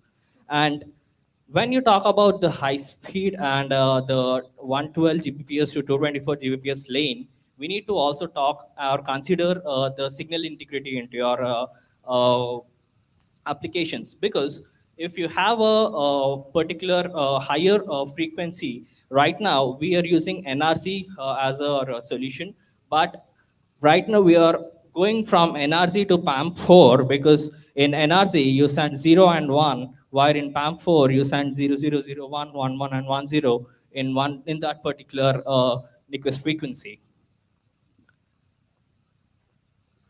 So now you have an OSAT with the SerDes already developed. How do you test this SerDes? Why do you need RF in this particular silicon level solutions for your testing of the SerDes? So now you have your SerDes already developed. You need to test the SerDes at silicon level. You need to test it at the package level. You need to test it at the evaluation level. Then you have the steps of using the rigid ISI boards, which are the inter-symbol interference boards that are used for testing these high-speed SerDes. So there are three different tests that they can run through. One is sending the SerDes input directly to one of the RF connectors, send the data across the rigid ISI board with some particular loss on the board, and then they take the output from the RX, connect it directly to your SerDes, which is a loopback test. One, to send it to a different IP, which is known already, and then take the data to optimize your SerDes that you are developing. So here you have the loss versus the frequency for different traces that are there on the board. So I'll just going forward for the ISI boards here. Sorry, and we have the test equipment also. So if you want to do the IR loss, return loss, next, next, all these kinds of tests are done by your test equipment from your SerDes. So if you see the integrator point of view, let's suppose in the last slide we said that the silicon should be tested for all these particular configurations. Now we are tested, excellent. Now you have this particular board. Once it is integrated into your eval kit, or it is integrated right into your platform where you need to have all these kinds of clock fan out, power, logic setup, etc. that is there on this SerDes. And how does it perform? Does your silicon work when all these kinds of losses or the EMI, EMC that comes into play when all these are there on the board? Then you need to think about testing your SerDes at multiple lanes. Means your SerDes will have a lot of IOs, and you need to test them parallelly at the same time. So we have the solution for that. So this is the typical rigid ISI boards that are there in the market right now. where you have different traces that are already uh, designed and then manufactured with certain amount of loss. And you have the RF connectors that are already being populated on this board. So what exactly do you get from this ISI board? Why is this ISI board important at going to higher frequencies? So if you see, to emulate the channel losses that occur at high speed, you need to go travel the entire channel of entire data through this particular physical channel. So to evaluate the performance of your SerDes and their ability to recover your signal and see how your receiver sensitivity, etc., you need to have this particular data. So what are the different connectors that you use on the board for this ISI? Use the 1 mm connector board, which can go all the way up to 110 gigahertz, 1.35 mm, 1.85 mm, 2.4, and 2.92. So 2.92 will give a higher frequency of up to 40 gigahertz. So you have the data from 40 G to all the way up to 110 G. So, yeah. So Samtec provides you the solutions for your ISI boards as well as your RF solutions for all these particular options. So we can test your systems from 40G all the way up to 90 gigahertz. And these connectors are in the range of 2.92, 2.4, 1.85, and 1.35 mm. And these can go on to a board thickness of around 0.16 inches to 1.125 inches, and with a loss of and torque you can use of around 8.5 to 0.8 pounds per inch. And when you talk about an RF connector, you need to have a VSWR, which is the uniformity of the connector over the long range of frequencies. So if you see, our data are 1 gigahertz to 40 gigahertz. The VSWR will be ranging from 1 to 1.5, which is quite impressive because this is how you, this level as flat as possible, if you maintain, your data will be very easy to be recovered by your RX lanes. So now if you talked about the vertical connectors, we also provide the solution for you to on the edge connector series. So these connectors are similar to what you have seen earlier. All these kinds of versions we provide 2.92, 2.4, 1.8, and 1 mm connectors. And one particular solution that is customizable for you is we also provide you a launch angle connectors where you can take out your signal directly out and is launched at an angle, which will be easier for you to tighten your fiber cables, RF cables here. So we have talked about the SerDes. SerDes will have multiple lanes. Let's suppose you have a trace with a loss of 2 dB on the board, and then you want to test your 4-channel SerDes at the same time. What do? Because your rigid ISI boards will be having a fixed loss length directly with one particular connector here and there. If you want to test the same loss on the same connector with the SerDes here, you need to connect parallel boards together and then take the output there. Can you test like this? Yes, but is it feasible? Can you use this size big boards and then use 4 of them to test a 4-channel lane of SerDes at the same time, which is actually pretty like lossy, and then this will also have a lot of problems that if we go with this way. So we provide you the solution called Bullseye, which can go all the way up to 70 gigahertz, 90 gigahertz, and the 130 gigahertz connector is down the line in the pipe. And we provide you all different solutions. Let's suppose you have designed your board for different higher frequency for 90 gigahertz or something, and then you want to use test it for only 525 Gbps or 30 gigahertz. We provide you a customized solution from this Bullseye to another different connector, which can be 1 mm or 1.85 mm. So I'll just take into deep about what is a Bullseye and what are the different benefits you get if you use a Bullseye connector.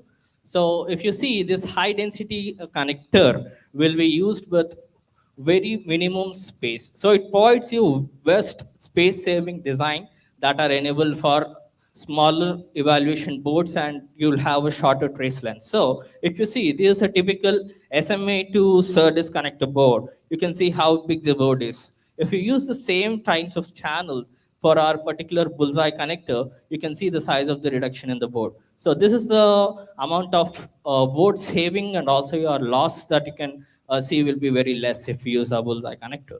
So this end option will be giving to you with 1 mm, 1.35, 1.85, 2.4, and 2.92 on the other side of the board.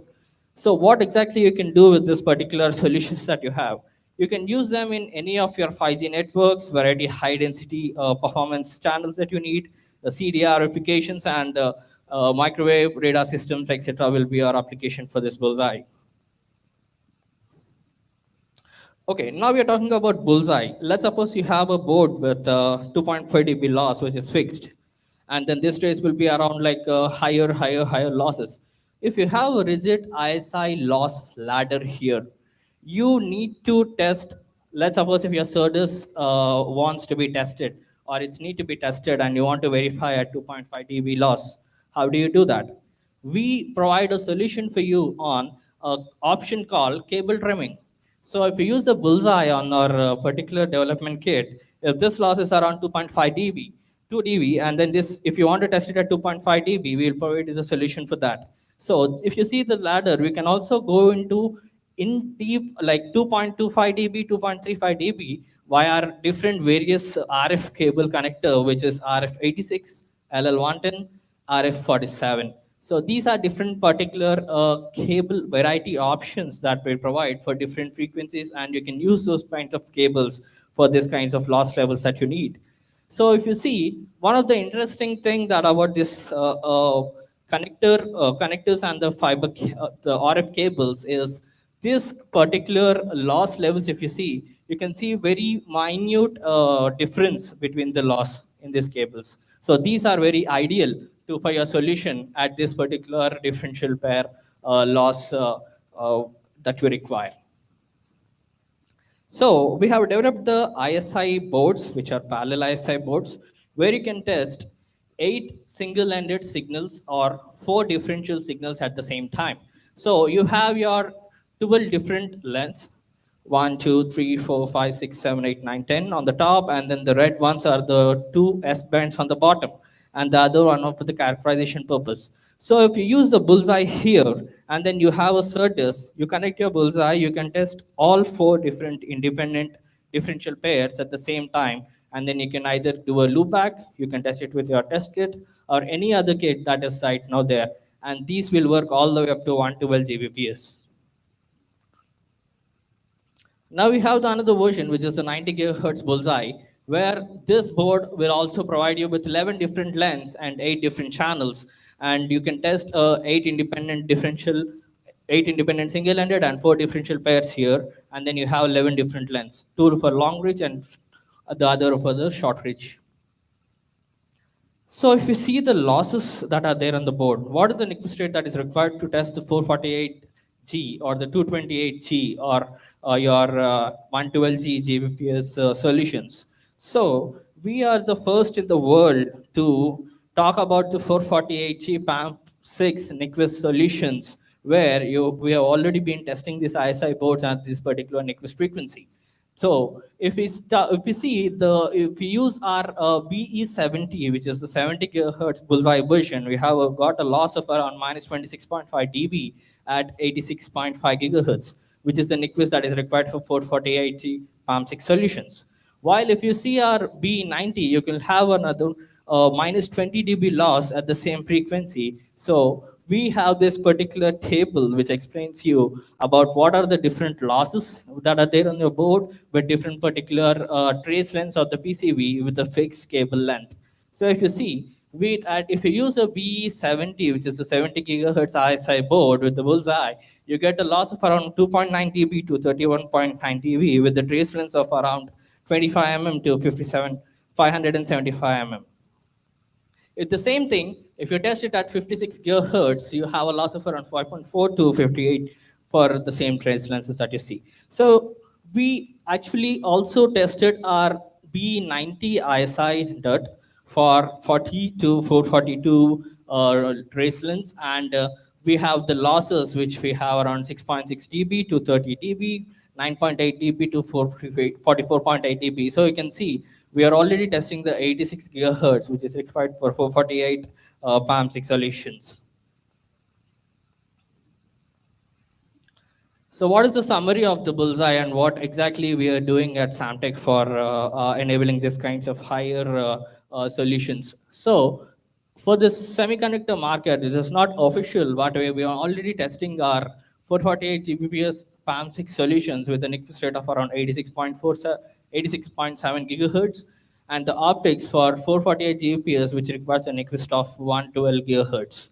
And if you see the point, we also provide you the test solutions, the coax cable and board array connectors directly, where you can purchase and then you can directly test your SerDes along with your DUT that is there on the other end.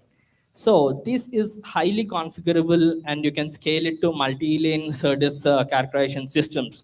And if you do want your bullseye that to be enabled while you're testing the board, you can remove the other bullseye. If you want to see that how the crosstalk works for different channels at different frequencies here, we also can have the benefit of using the bullseye with this particular configurations.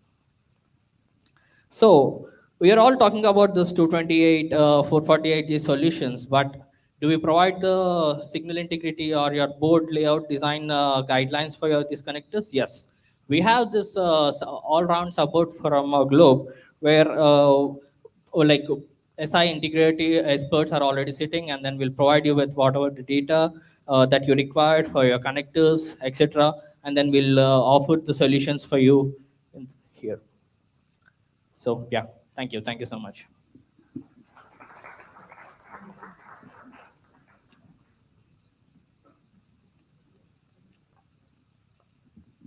All right, so thank you so much. I would like to thank the Mauser team for having us and giving this time. So later we'll have the Q&A sessions. Anything related to RF, please, you're welcome. Please visit our stall. Thank you so much again, Mauser team, giving it to Payal.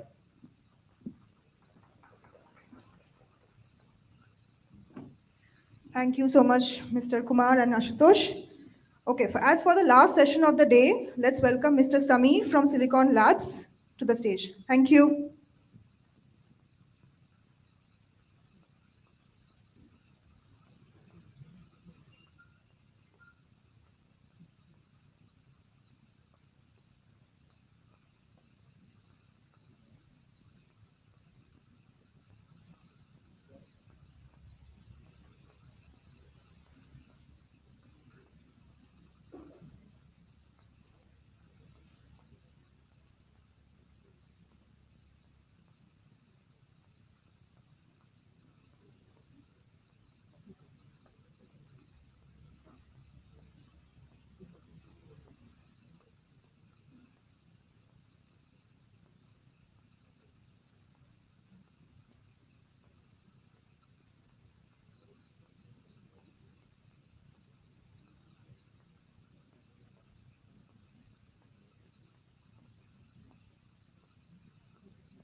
Yeah, good afternoon all. My name is Samir Vasanta Nivangune. I am part of Silicon Sales team. I am supporting customer across the India region along with my team. So I am excited here to put my topic, Silicon Labs. The future is wireless, unlocking the innovation with Silicon Labs connectivity solution. So it will be around 40-minute session, and during the 40 minutes, we will cover how Silicon Labs help to enable the connected world. So here, let's dive into the quick look at the agenda of today's session. We will have the brief corporate overview of Silicon Labs, followed by discussion about our proprietary wireless. Then we will discuss about the Bluetooth Wi-Fi solution, and the matter is our last topic. We will tell how Silicon Labs helping unify the smart home using the matter. Just a minute. So let's start with Silicon Labs corporate overview. Silicon Lab, also known as Scilabs, it's a US-based company. Our headquarters is in Austin. We established in 1956. So we focuses on wireless SoCs, we focuses on certified models, and we have the 8-bit and 32-bit controllers. We are the fabless company. Yeah. So recently we completed our 25-year anniversary. So our new tagline is connected intelligence, and our vision is to be undisputed leader in wireless connectivity. In terms of the revenue, if we compare our revenue with any other low power wireless company, so we are the number one in terms of the revenue. And in terms of the investment, in terms of the R&D investment, so we are better than any other low power wireless company. So as I mentioned earlier, our global headquarters is in Austin. We have offices across APAC, EMEA, and America region. Our international headquarters in Singapore. Specific to India, we have the office in Hyderabad. By 2020, I think 2020 we acquired Redpine Signal, and after that we have the official office in India. From the India sales support point of view, we have 3 FAs and 1 sales. So we 4 reports to our Singapore office. So for each region, like for the West region, Gujarat is part of the West region. So for West region support, we have the technical resource based out of Pune, Deepak Handori. He's at backside. So he keep traveling to support all our West region customers, including Ahmedabad. Silicon Lab is 100% IoT focused company. We have the product to support different wireless technology. Like we have the devices for the Bluetooth, we have devices for the Zigbee, Thread, we have devices for the Wi-Fi. We also devices supporting the multiple proprietary protocol like Amazon Sidewalk or Wirepass. We have the devices to support Wi-Fi. We have devices to support G-Wave. Below is the listed. So below is the listed acquisitions we had in last decade. So all these acquisition help us to transform a software into our core competency. We partner with most of the leading wireless alliances. We are either founding member or holding a key position to optimize industry standards and simplify development of innovative solution for more connected world. We are working with the world's leading ecosystem players in a smart home. They all are our customer. Our devices are fully compatible with their platform. Within Silicon Lab, we have the 2 business unit. Home and Lime business unit, another one is industrial commercial. Through these 2 business unit, we are supporting all application segments. We provide the most comprehensive platform for wireless embedded system. We have silicon and modules. So silicon and modules are available with the different packages, memory, RF, and computing power. For the softwares, we have in-house developed SDKs supporting different wireless technologies. We have in-house developed certified stack. We have the support for the Android and iOS application development. Simplicity Studio is our software development platform. It is available freely, integrated with all required tools like energy profiles, network analyzer, application builders, and the GCC compilers. So we do provide services like develop services, secure programming, certification assistance, and network testing. So this all about our Silicon Labs corporate overview. So let's move to my first topic, discussion about the proprietary wireless portfolio. So regarding the proprietary, so there are the 2 protocols. One is a standard protocol and other one is the proprietary protocols. So standard protocols like Zigbee, Bluetooth, Thread, all these are the standard protocols. They are the publicly available and it's universally accepted. So when your standard protocol does not meet your application requirements, then certain parameters under configuration you need to customize. For example, you need to customize your modulation and data rate. So all this customization is needed to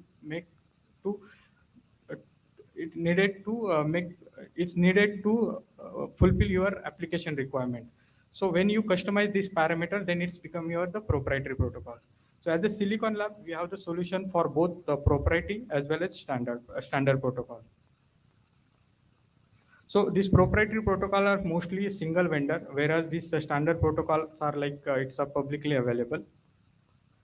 So here we listing the potential targeted applications for the proprietary. It's a smart meter like gas meter, energy meter, water meter. So it's also can be used in a public infrastructure like street light. It can be used for the solar. There are the application use cases in agriculture, asset tracking, access control. So this is applicable for both indoor application as well as outdoor applications. So now let's explore why Silicon Labs stand out as the go-to partner for the proprietary wireless solutions. So here we have the broad portfolio, product portfolio for the proprietary. So proprietary wireless either works on the sub gigahertz or works on the 2.4 gigahertz. So for sub gigahertz, like we have the transceivers only, which are the cost effective, where you have the external MCU. So we have transceiver SI44. We have the devices integrated SoC, means radio plus microcontroller. So we have sub gigahertz 2.4 SoC integrated SoCs. FG22 is our low power 2.4 supported SoC. We also have the SoC FG23, FG25, which is a cost optimized and support the sub gigahertz frequency band. And we have the FG28, which is supporting 2.4 Bluetooth, as well as also support the sub gigahertz. In terms of the protocol support, like earlier I mentioned, our SoCs support both standard protocol as well as the proprietary protocol. So WISEN is an open standard protocol. I will be discussing about WISEN in short in my next slide. So our SoCs support the WISEN support. We have the integrated stack. We have the stack integrated into our SDK. We have the support for the border router and the LFN nodes. We have the certified stack, PHY, and the reference designs. So similar to standard protocol, there are the third-party proprietary protocols like WirePass, WMBus, MIT. So all these proprietary protocols are supported or can be run on our SoCs. Connect Stack is Silicon Labs' own proprietary stack. Suppose if you want to develop your customized proprietary, then Connect Stack is available for customization. So in terms of the security, if I compare standard protocol and the proprietary protocol, so in the standard protocols, your data rate, your modulation, and other parameters are publicly available. Where in case of the proprietary, these all parameters are hidden. So in that aspect, the proprietary gives more security compared to standard protocol. And in addition to that, our Silicon Labs products support the secure wall technology. So secure wall technology help you to protect your device from the remote as well as local cyber attacks. So in my next slides, after few slides, I'm discussing about the secure wall technology as well. And the last, we are providing the complete development environment. So as I earlier mentioned, we have the Simplicity Studio. We have our own developed stacks as well as we have the latest SDKs. Silicon Lab provides a common platform for both standard-based or proprietary-based application development. We have the common bootloader for all our standard non-standard proprietary-based application development. We have the Rail. Rail is again common for all our SoCs. So Rail is a radio abstraction interface layer. So it gives the access to the radio of your hardware. So Rail is available in forms of libraries, and we have the common API for all our stack, for all our SoCs. So all our Silicon Lab stacks implement on the top of Rail SDK, Rail libraries. So specific to proprietary-based application development, so we provide the Flex SDK. So using the Flex SDK, there are the two ways to develop your application. Either you use your completely customized proprietary stack, or you use our Connect stack. So if you are going for the your own proprietary stack, then you need to implement that over our Rail library. So it is quite complex compared to using the Connect stack approach. So other approach for the application development is a Connect stack, where some network layer or the MAC layer functionality is already implemented in our Connect stack, and you can focus more on building the application based on the Connect stack. So Connect stack having some advantage as well as limitations. So limitations is like it does not support the mesh topology, but it supports the simple network topology, like it supports the star topology, it supports extended star topology. It also supports a single topology. So whereas a customized proprietary stack, it is a completely non-standard, as well as it can be supported for the mesh kind of applications.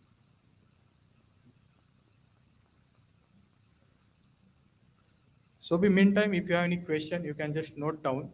We can discuss that after my session, or I'm available after session also. If you have any question, you just note down, or if you want to clear immediately, then you can interrupt me. Yeah.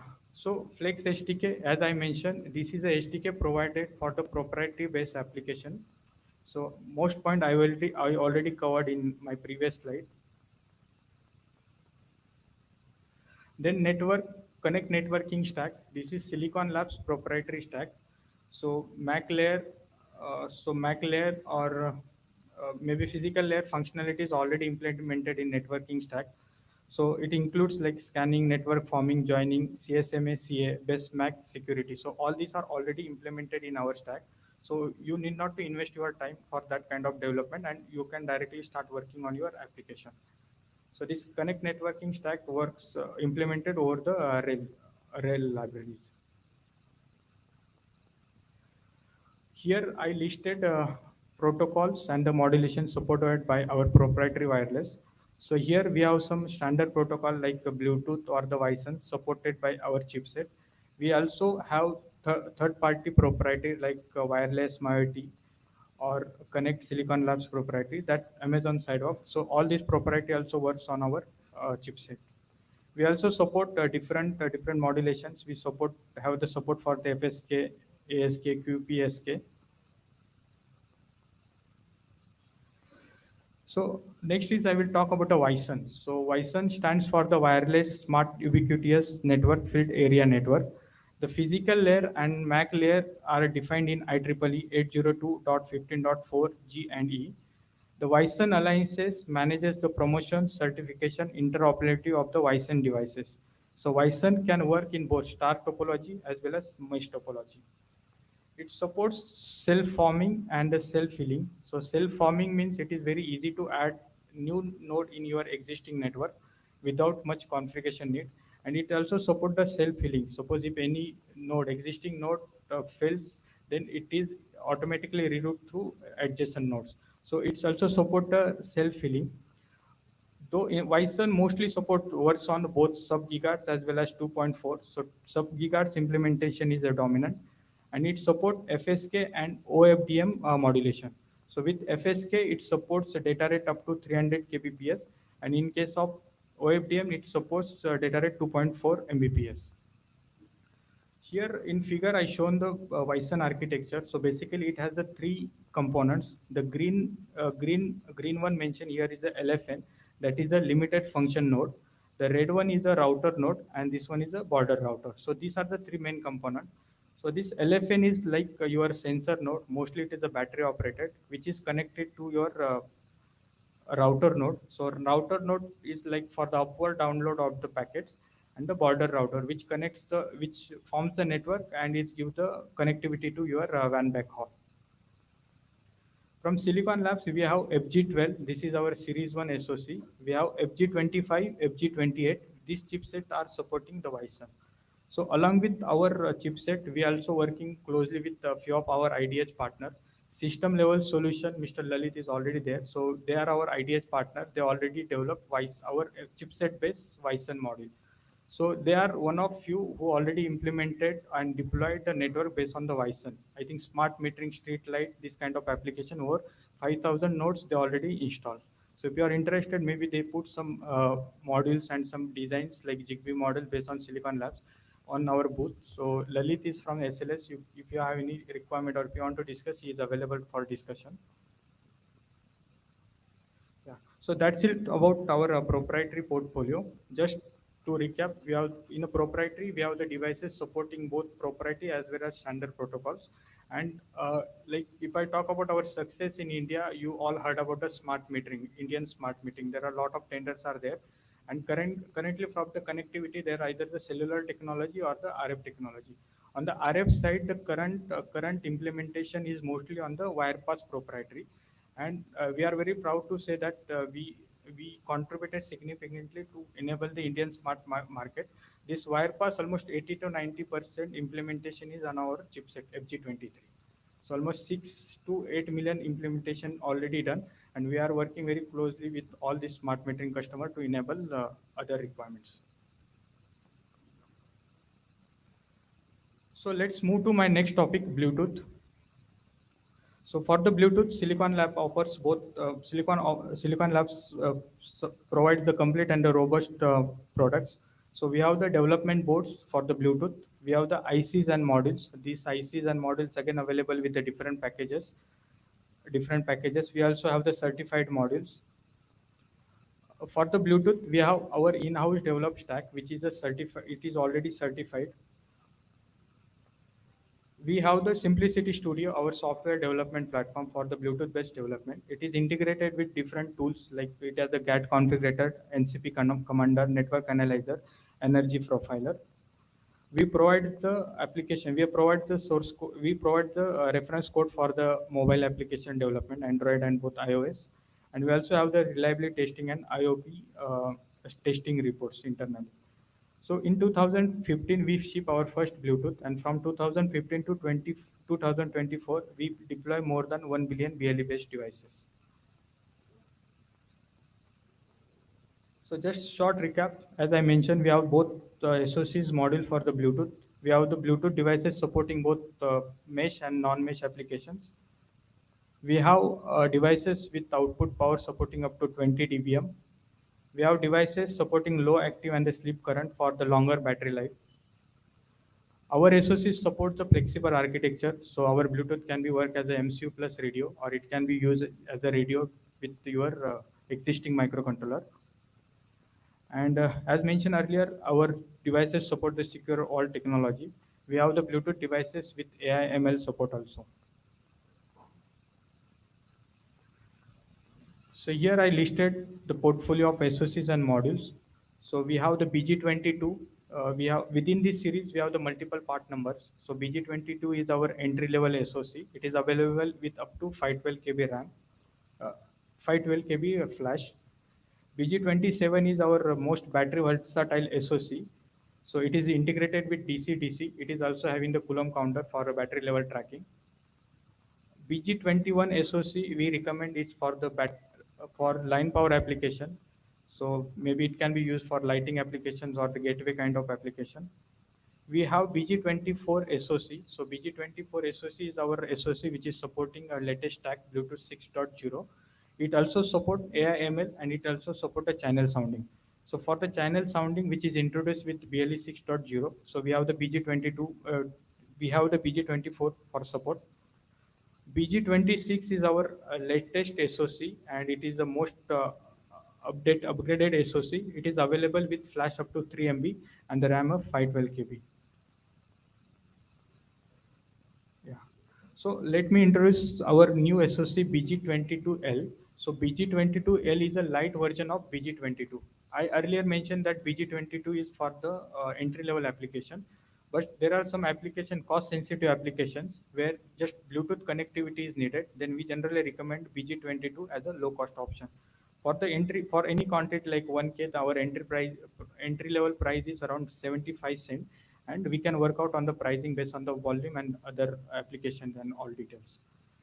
Similarly, of BG24L, earlier I discussed about the BG24, which is supporting Bluetooth Stack 6.0 and channel sounding. So BG24L is a light version or the cost sensitive version of BG24. And we have the two variants in BG24L. One variant which is supporting AI/ML, and other variant is supporting channel sounding. So there may be some applications where you don't need ECS or your channel sounding, or you don't need AI/ML. Then you have the both variant to choose. So this will give some price advantage. So here again I summarize the Bluetooth offering. Earlier I discussed about the families. So these are all families we have in the Bluetooth.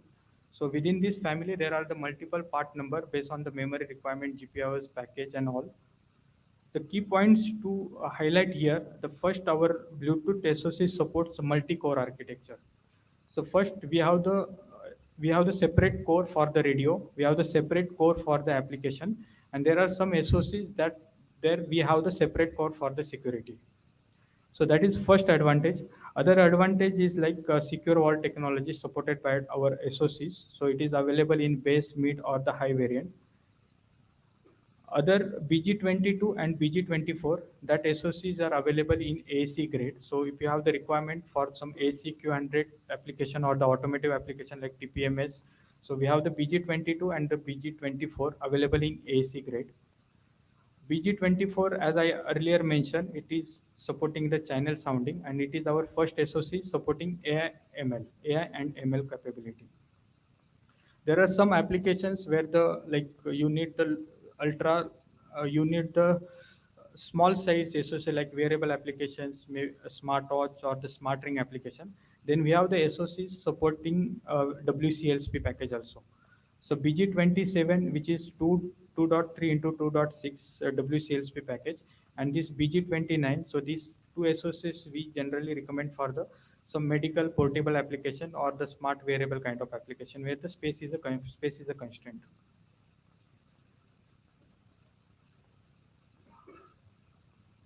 So we have the Bluetooth which supports up to 20-bit ADC. Yeah, so that's it about my Bluetooth portfolio. So anyway, I'm going to share this presentation. So if you are interested to get a copy of presentation, you can just email to me. I am sharing my email ID at the last of this session. Earlier slide we discussed about Bluetooth SoC. So we have the certified model based on our SoCs also. Like earlier I discussed about our BG22. So BGM 220 is our model based on BG22. So few advantage going with the model approach is like first your design cycle it reduces. Then you need not to have the RF expertise. Then these are the certified models. So RF performance of our models are always better than the solution built on the SoCs. Bluetooth channel sounding. So it is a new feature for the proximity awareness and localization. So in short, Bluetooth channels sounding gives the better distance measurement compared to the earlier technologies with Bluetooth. So we have BG24 which support the channel sounding. It is for the proximity awareness kind of applications like vehicle access. So when you go near to your vehicle, then it is automatically detected, or it can be the smart lock kind of application. It can be used for the asset tracking kind of applications as well.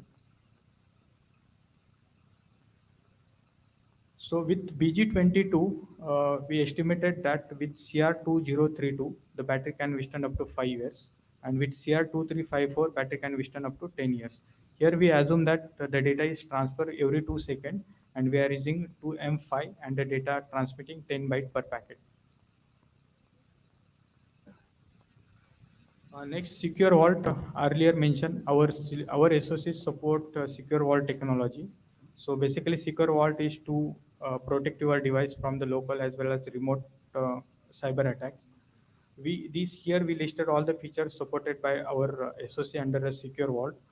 I will just talk about a couple of points like a true random number generator. So here the number generated is using a physical source.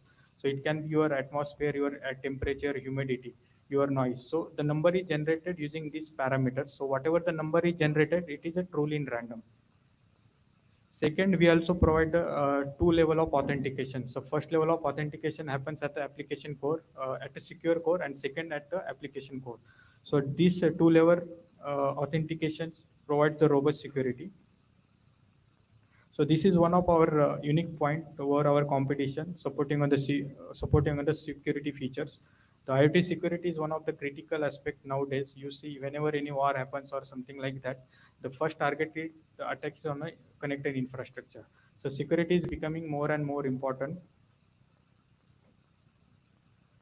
For the Bluetooth development, not only Bluetooth, but for our other products also, we have the multiple development of board options. Explorer Kit is our lowest cost option. So for the POC kind of stuff, so you can use Explorer Kit. We have the development kit. So development kit is with multiple sensors on board. So you can have the POC on a development kit, and we have the Pro Kit. So Pro Kit is our most advanced kit where in detail analysis or in detail evaluation of our IC can be possible on the Pro Kit. So Pro Kit is having the two sections. One is a carrier board, other one is a radio board. So carrier board is common for all our SoCs, Bluetooth or Zigbee or the Wi-Fi, even proprietary. And based on your SoC, like we are going for the Bluetooth, then BG22, then for each product we have the different radio modes. So it is easy from the scalability point of view also. For example, you are working in our Wi-Fi, you are working in our proprietary, then just you need to buy the radio boards. So radio boards are cost sensitive instead of investing more completely on the complete kit. We also provide a debugger, so for your own customized PCBs, so this can be used for your programming debugging. So that's it about my Bluetooth portfolio. So next I will talk about the Wi-Fi. So Wi-Fi, we have the four options. We have the Wi-Fi 4 devices, we have the Wi-Fi 6 devices, we have the transceivers. This WF200 is our Wi-Fi 4 transceivers, radio transceiver. RS9116, it is our dual band Wi-Fi, dual band Bluetooth. Dual band Bluetooth means it supports BLE as well as Bluetooth Classics. So unfortunately, this RS9116, we are not promoting aggressively for the new design. We are coming with similar solutions where we have the dual band support in our series 3. In maybe quarter to quarter, so this product will be available, which is supporting dual band Wi-Fi as well as the Bluetooth. SIW917, it is our Wi-Fi 6 plus Bluetooth.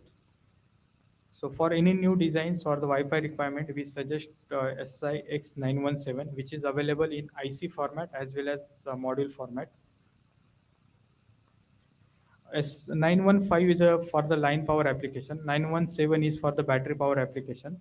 915 is not fully released, so it is not available for the design support. Maybe in future we'll let you know about the 915 availability. Earlier I discussed about a 917, which is a Wi-Fi 6 plus Bluetooth. For any new design, we recommend this 917 Wi-Fi 6 plus Bluetooth. So this part is available in 3 architecture.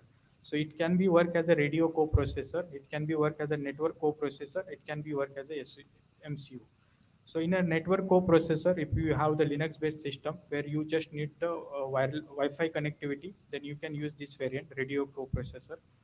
Your wireless stack, your networking stack, and your application is a part of your host side. In a network coprocessor mode, so your Wi-Fi stack, network stack, your Bluetooth stack are part of our SoC, and application code will run on your MCU. In a full SoC or MCU mode, it can be work as a SoC. You need not to have the external microcontroller. So your Wi-Fi stack, network stack, Bluetooth stack, and your application code will be the part of our SoC. So as discussed earlier, 917, it works in 3 modes, like it can be RCP, it can be NCP, or it can be hostless SoC. This 97 is available with up to 8 MB flash with 672 KB SRAM. It is available in both SoC as well as module format. It supports Wi-Fi 6. It supports BLE 5.4. This also supports Matter. It's a Matter compliant Wi-Fi chipset. The Wi-Fi 6 standby current is 22 microampere. So we recommend this for the battery operated applications. Similar to Wi-Fi SoC, this 917 is also available in module format. It is with integrated antenna or with the RF pin. It is a certified module. Similar to like we discussed about the development boards for the Bluetooth, we have the development kits for Wi-Fi development also. We have the kits for all configuration like RCP mode, NCP mode, or the full SoC mode.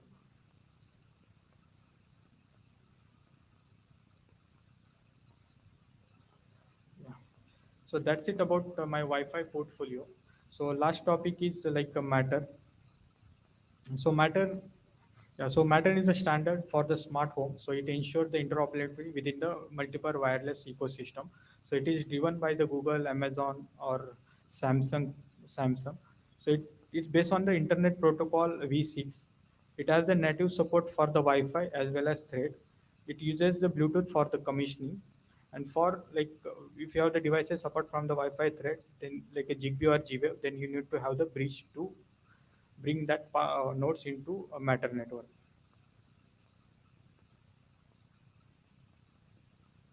From the Silicon Lab, like I mentioned, Matter solves the interoperability between the ecosystem. It is driven by the Amazon, Google, Apple, and Samsung. From the Silicon Lab side, we have the SoCs as well as modules supporting the Matter.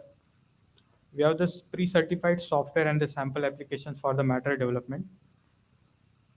this matter development, the Simplicity Studio I discussed earlier. So this can be our development platform for the matter-based development. From the product point of view, Silicon Lab offers the product which supports the matter over thread as well as matter over the Wi-Fi. 917 I discussed earlier, which supports matter over Wi-Fi. It is available both SoC format as well as available in module format. For the thread, we have MG21, MG24, MG26. These are our chipsets supporting the matter over thread. For gateway kind of application where the memory requirement is not, or maybe line power, we suggest MG21. Mostly it works in the RCP mode, like radio coprocessor mode. For higher memories or end node side where the memory requirement is huge, we have the MG24, MG26. This MG26, as earlier mentioned, it is our latest SoC supporting flash up to 3 MB and 512 KB RAM. MG24, it supports the AI/ML. So for matter-based product certification, there are the 3 levels. The first level is at the stack level, stack certification.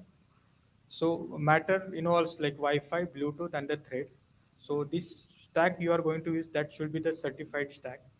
If you are using for the silicon, if you are using Silicon Lab SoCs for the matter development, our Bluetooth stack, our thread stack, and our Wi-Fi stacks, these are the certified stack.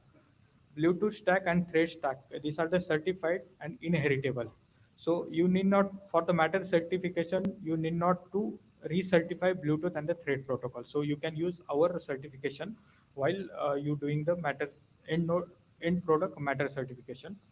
Wi-Fi, though our stack is certified, but the Wi-Fi certification is not inheritable. So you need to recertify with Wi-Fi Alliance. In a matter certification, so you need to certify your end device with the matter with the CSA. Along with this, you also need to have the ecosystem certification. Suppose if you are having some matter enabled device, and if you want to use with this existing ecosystem like Google, Amazon, or the Samsung, then you need to have the ecosystem certification from that players also. Yeah. So that's it about my presentation. So we discuss about proprietary, where you will get the support for both standard and the proprietary protocol. We discuss about the Bluetooth, where we have the SoCs and modules. So we have the BLEs. This all, like, we are working closely with many OEMs like Amazon, Samsung, Google. Even we are working in automotive like BYD or just BYD, Xiaomi. So all they are our customer for the Bluetooth. We discuss about the Wi-Fi. We have this 917, which is our recommended part for the new design for Wi-Fi 6 and Bluetooth requirement. And we are also coming with a Series 3 where you will have the dual band support for the Wi-Fi as well. We discuss about the matter, where we have the devices to support matter over thread, matter over Wi-Fi. Apart from this, we also have the product to support the Zigbee. We also having the 8-bit controllers. We have the 32-bit controllers. We have this CP2102. It's very famous part, USB to US interface. So we have that portfolio as well. So that's it my side. So before I wrap up, so I just remind you about the Works With event by Silicon Labs. So it is in Bangalore. So from last year we started in India. This is our global event. So it will be with all the lab sessions, and you can meet all our teams, global team in Bangalore. So it is scheduled on 13th. So this is all about my presentation. So I'm open for the question and answer. So if you have any questions, so we can discuss now. How much time we have?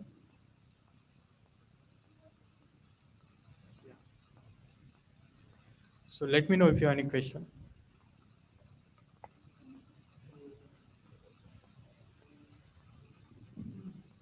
Thank you so much, Samir.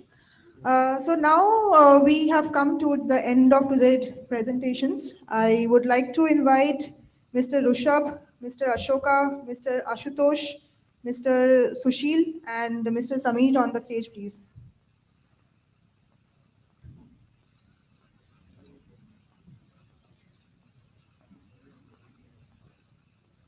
If any one of you have any questions, now is the right time to ask. Thank you.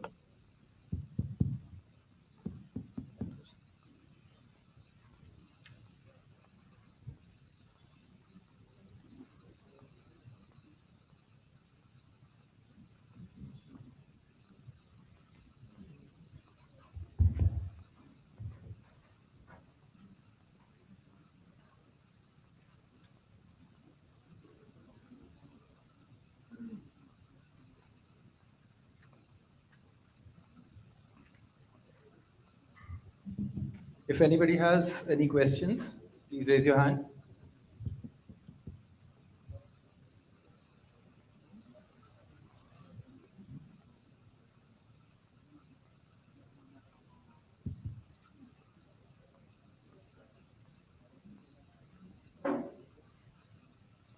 Yeah, I'm audible. Yeah. So I have a question with the Modex there. You're showing one smart cell there. So is it the IRS you're showing there for the 5G applications? If I'm not The wrong. smart grid application. Smart grid was there sort of. So it was IRS, intelligent reflective surfaces, like it was all like street light something you're showing down there personifying. The smart. Sm- Sorry. Smart cell was there, like Okay, this is person- basically okay. but it was The something with IRS, I believe. the exploded view of the small yeah, cell. yeah. Yeah, that is basically on the telecom application where the industry is deploying the 5G across. Maybe people are working, the telecom service providers are working. So to have the 5G connectivity on the move, you need to have those small cells on every pole. Otherwise, you won't get that 5G speed. Sort of a relay. What about? Sort of a relay, I believe. Yes.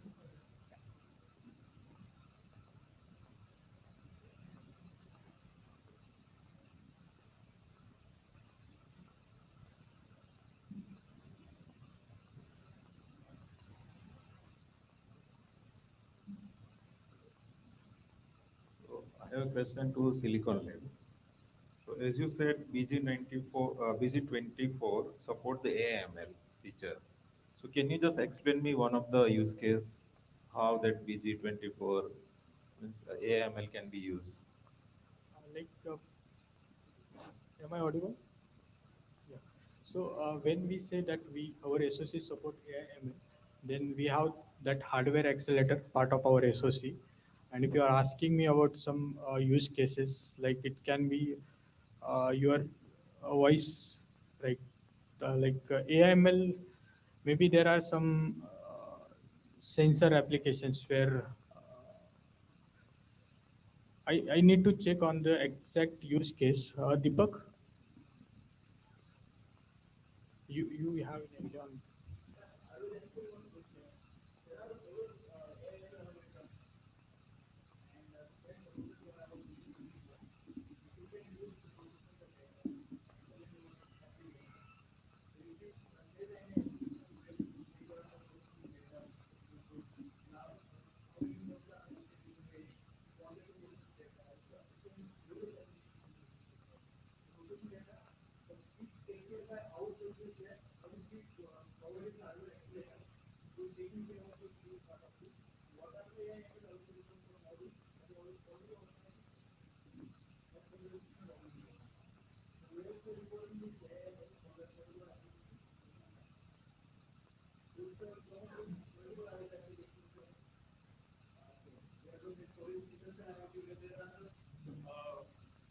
Multiple nodes are there. You wanted to take the process data. So there are some AIML models also. You can use our model, our stack, our SoC also. Based on that, you can prepare your application. It's the best application if you say predictive maintenance, where the AIML is mostly used and required. So you can consider BG24 in that also. It's a battery operated. Just you need to take care of your energy modes. And when you want to enable AIML, we have the APIs also. We have to do that also. So it's available and supported over BG24 for AIML. BG, MG, all are supported. MG24 also. Multi-protocol. Yeah, thanks.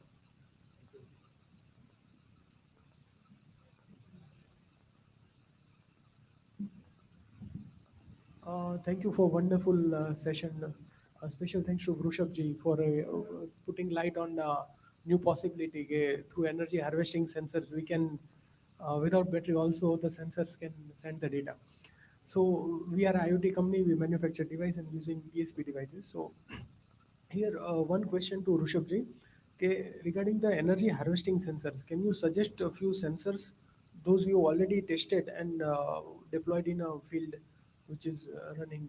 Yeah, that is a company called Willy IoT, and they are already kind of like manufacturing the battery-free Bluetooth tags, and it is kind of like a paper size. So you can stick into the kind of like any kind of a wall or basically like a temperature reading, whatever you need it. And they are already doing this from last 3 years. And there are already like evolution kit as well. So Everactive is also selling a evolution kit that you can procure and you can start your development. Any standalone energy harvesting device which can charge the super cap, and that super cap we use for some other purpose like NB IoT, narrowband IoT, or running a Wi-Fi using low power device and switch it on, means like that. So yeah, there are no kind of like a modules available right now which can be providing the enough energy for NBA IoT, because this is like a very small power generation and it can be stored in super capacitors only. You need might like a rechargeable batteries that can be used to kind of like charge it and then after you use for other applications. Okay, thank you.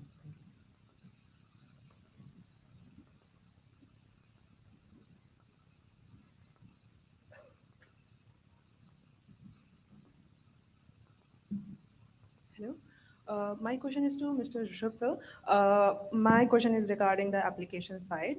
So we have discussed the limitation and what, like how is the source will be there will be energy harvesting. My question is that what range and data rates can we expect from these devices? And along with that, can these devices work with current Bluetooth, or we need to get new type of devices to work with them?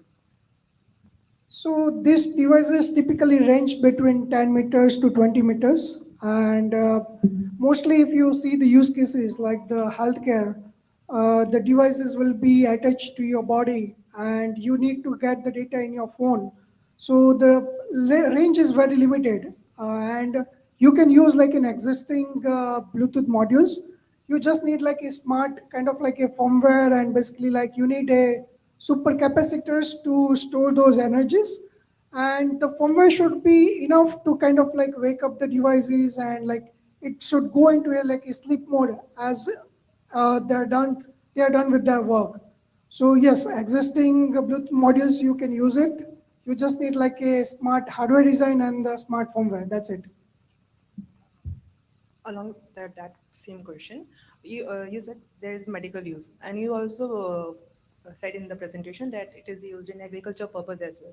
So there it is not like connected to some body or something. It's placed in somewhere far. So how that is used? How then the range will be get into the communication? No. So you can have like a one gateway, which is not basically like which is collecting all the data from the all the kind of like a sensors. So there will be one node which is collecting the data from all the Bluetooth free tags, and that is transmitting data back to your kind of like a server or gateway.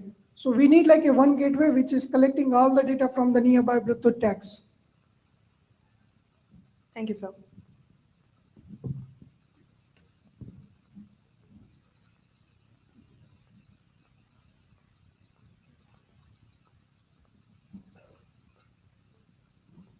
So this question to Rusab. So do you have any chip or technology that can generate the energy from the vibration? Yes, Machine vibration. there are like modules which are available, which can generate the energy from the vibrations. So I have seen like a lot of countries now making basically like a path which is generating the kind of like energy when people are walking on that. So that is generating like a kind of like energy from the vibrations that is generating by the footpath, or basically like a wherever the people are walking on. So I will kind of like find out the modules which are available. But yeah, I think in my presentation, one of the module was using like a vibration to generate the energies. I have seen like companies who are making the switches, they are also generating the kinetic energy using like a switches. So whenever you are like turn on the switch or turn off the switch, it is generating some kind of energy that can be used. Do machine vibration can generate energy? Yes, it can. Thank you. My question is to Silicon Labs. May I know what is the maximum range can be covered by your Bluetooth SoC or module in real field? Yeah. Actually, am I audible, right? Yeah. So actually, your distance is completely depend on your data rate first and your transmission power. So theoretical range and your practical range, there is always a difference. So even theoretically, you can prove that with the Bluetooth up to kilometer range can be possible. But in practical scenario, the story is different. So as of now, with the BG22, suppose if I talk about our BG22 model, it's a 6 dBm model. So with a 6 dBm model, we have some third-party company who developed module based on our SoC, and they are able to achieve the range up to 100 to 100 meters. So maybe based on your how data rate and other which output power you are using, then up to 100 to 100 meter or even 300 meter based on in which environment you are testing. So the range is. We have an application of line of sight. Sorry.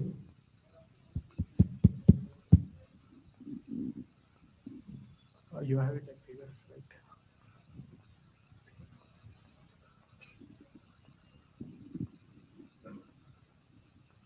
Actually, Samir give the correct information. Always the Bluetooth or any connectivity technology distance depend upon two factors. One is your data rate and your transmitting power. So in our what we shown the series, our highest transmitting power is 19.5 dBm. So if you are utilize the all power and daily codec, long range that is, so you can easily achieve up to 1 kilometer also. In open, if anything disturbance also occurs, still we have tested on the BGM 220 up to 400 meters, 300 meters. It's completely depend on your application area. And three more important mode accept in the connectivity. First is your matching circuit, 50 ohm impedance. How many grounding planes you are providing in your application. This also play the important role. Your filtering circuit. So if you say as a silicon lab, we have 19.5 dBm transmitting power part, you can test, you will get up to 1 kilometer also, 1.5 kilometer also. And real-time application, they are the Bluetooth people are using in point-to-point in industrial applications also. In find and loss applications, asset trackings, everywhere they are using.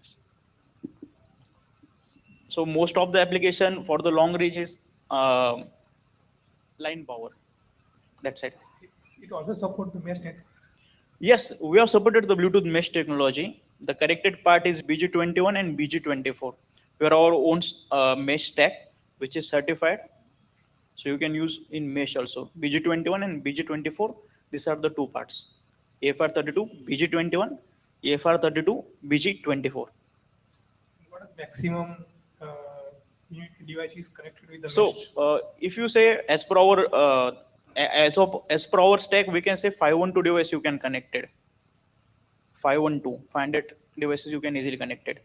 Major thing is that when you are deploying your application, you need to take care of buffer and your all what are the exact application use case. That also create the matter. If it is in within you want to connect 200, you can easily connect. But some are the outside and then again hoping it will happening. So this will be the application use case dependent. But our stack supported up to 500, 512 devices. BG24 and 24, both. And for that, anything you require as a silicon lab, we can support it on schematic levels of firmware, also partial some code writings, layout reviews, all things were taken locally. Yeah. Thank you. Thank you.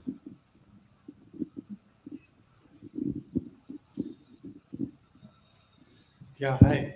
So I'm from automotive industry and looking after for the smart factories. So would like to have joint answers from the panel that how they are seeing that 5G penetration and Wi-Fi, where we are connecting the real-time data and also discrete data coming up in India, and to approach how can I prepare a roadmap for same. So I need answer for that.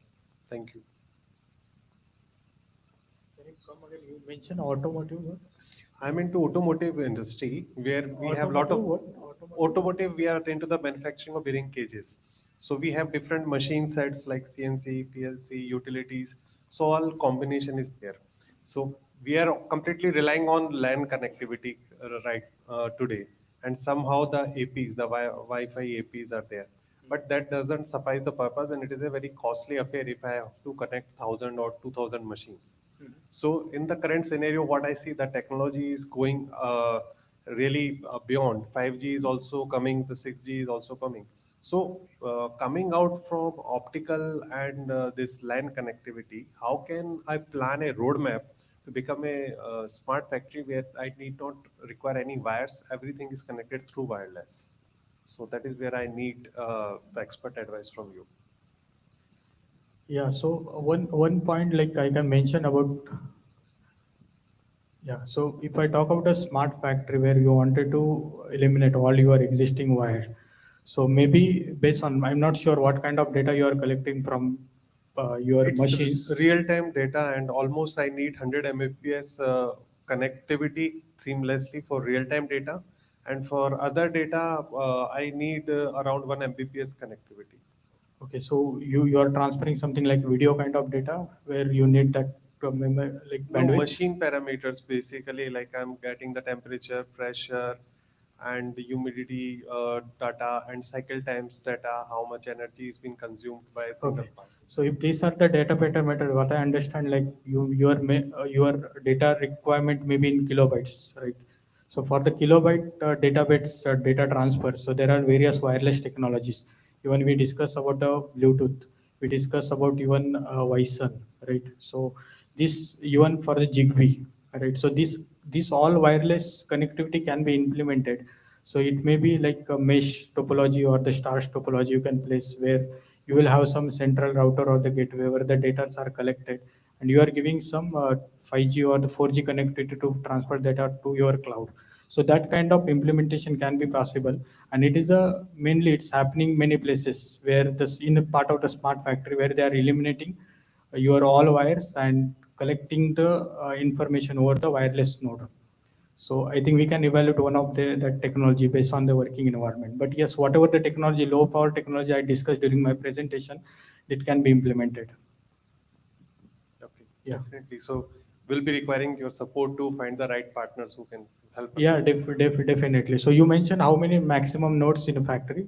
1,000 approximately. 1,000, yes. We have this cases built with such a volume. Like suppose if I talk about a smart meter, it is similar. Like where you have the smart meter data which is transferred wirelessly over the RF, and there is some central border router which is collecting all the data through nodes, and we are transferring that to a cloud. So that such applications we are already supporting in India. So smart metering is one of example I mentioned. Similarly, it is happening in factory applications also. So I think all these low power technologies can be the potential to select. Yeah, thank you. Maybe one point I would like to add here is today you might have seen in one of my slide talking about ADAS, right? So industry is moving towards V2X solutions. So like data center is going to be in your car, and when the 5G, real 5G, not today's 5G, when the real 5G is up and running, you can tune into your 5G and you can sleep in the car. Everything, the ecosystem will take care. So it measures the speed, it controls the speed, and it takes care of your safety. That is going to happen through the 5G real network. So if somebody wants. Hello, my question to Silicon Labs. For the Wi-Fi and Bluetooth, right, Silicon Labs is planning to launch 5 gigahertz band. Yes. Yeah, actually currently the option I'm talking, it's a single band 2.4 gigahertz. So we are coming with a series 3. We are giving the support to both 2.4 as well as 5 gigahertz. So maybe we have some products which supporting 5 gigahertz as well as 2.4. But because of the commercials, we are not recommending that for the new designs. So maybe in quarter times, we will be having some devices supporting this at 2.4 and at 5 gigahertz. Yeah, along with the other connectivity, like it can be Thread or it can be Bluetooth also. So these all are already in our roadmap. Okay, and travel band, Wi-Fi, Bluetooth, and Thread. Is there any planning? Yes, actually we are discussing on that also. So you expect like the single SoC supporting Wi-Fi, Thread, and Bluetooth, right? Yes. Yeah, currently what I understood that we have something supporting this dual band Wi-Fi plus Bluetooth. Thread support it is in roadmap under still discussion, but we are not come up with any schedule. We will be releasing when, but we are expecting in next 1 year, so it can be concluded because we are getting such a requirements mostly on the smart home side also. So this is one of the potential we are working internally. Yeah, thank you.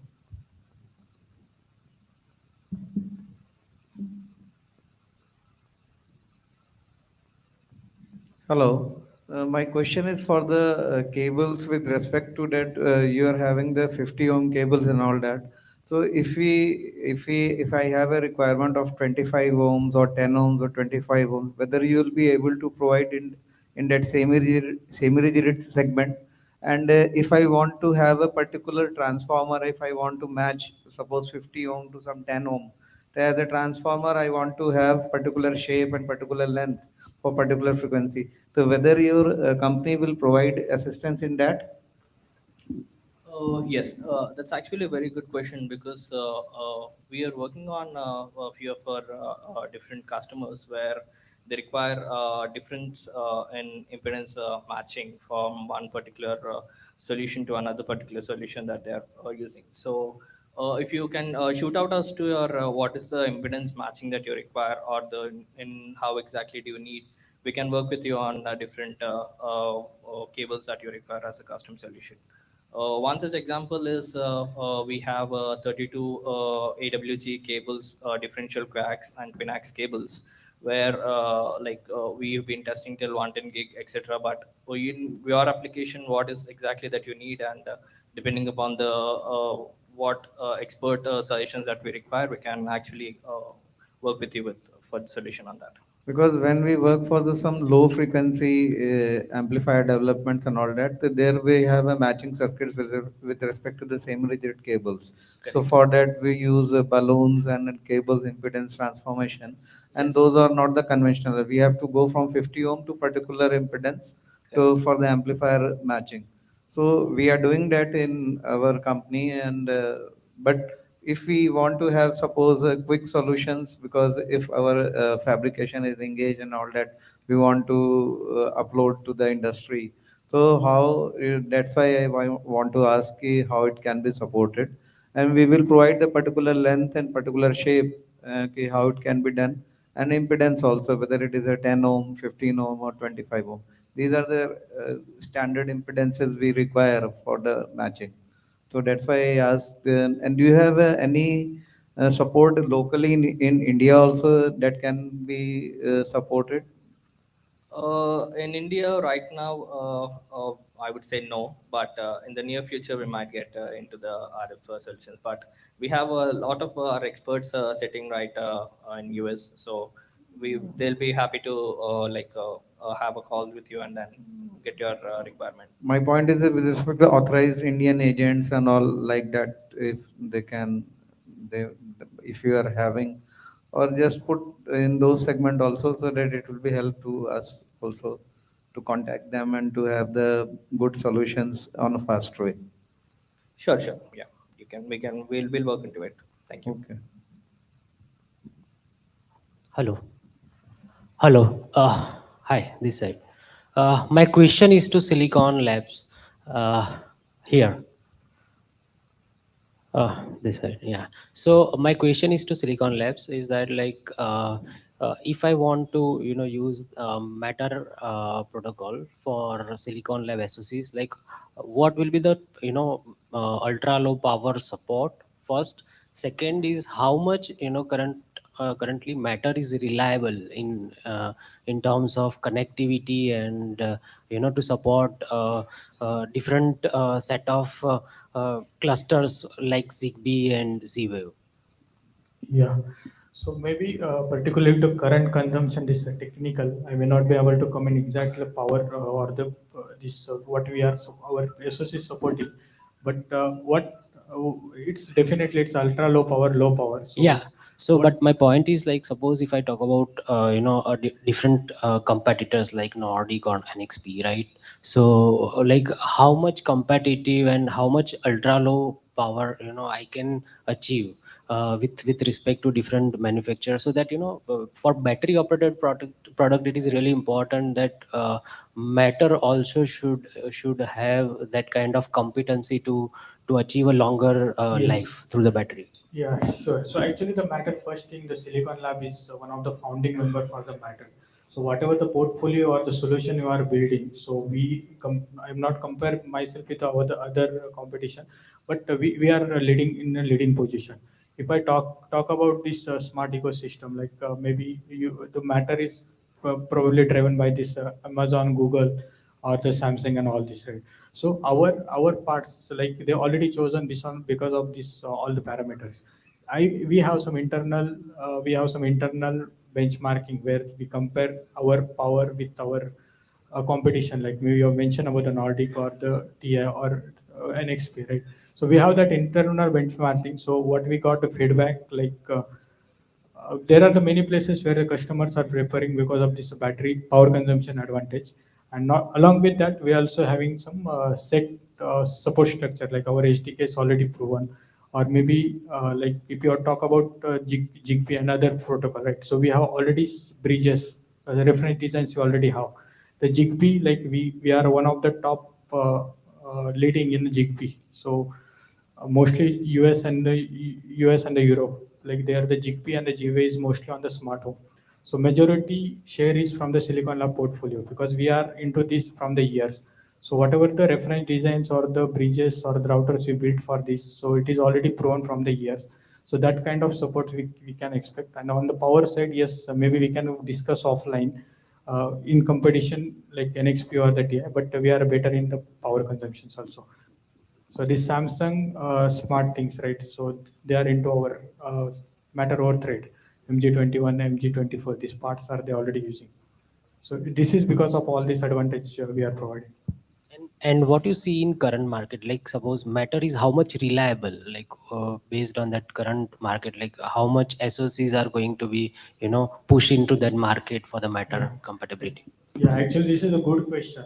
So we need to compare the global scenario and the India scenario. So whatever the this Matter is mostly driven by this Google. Again, I'm saying.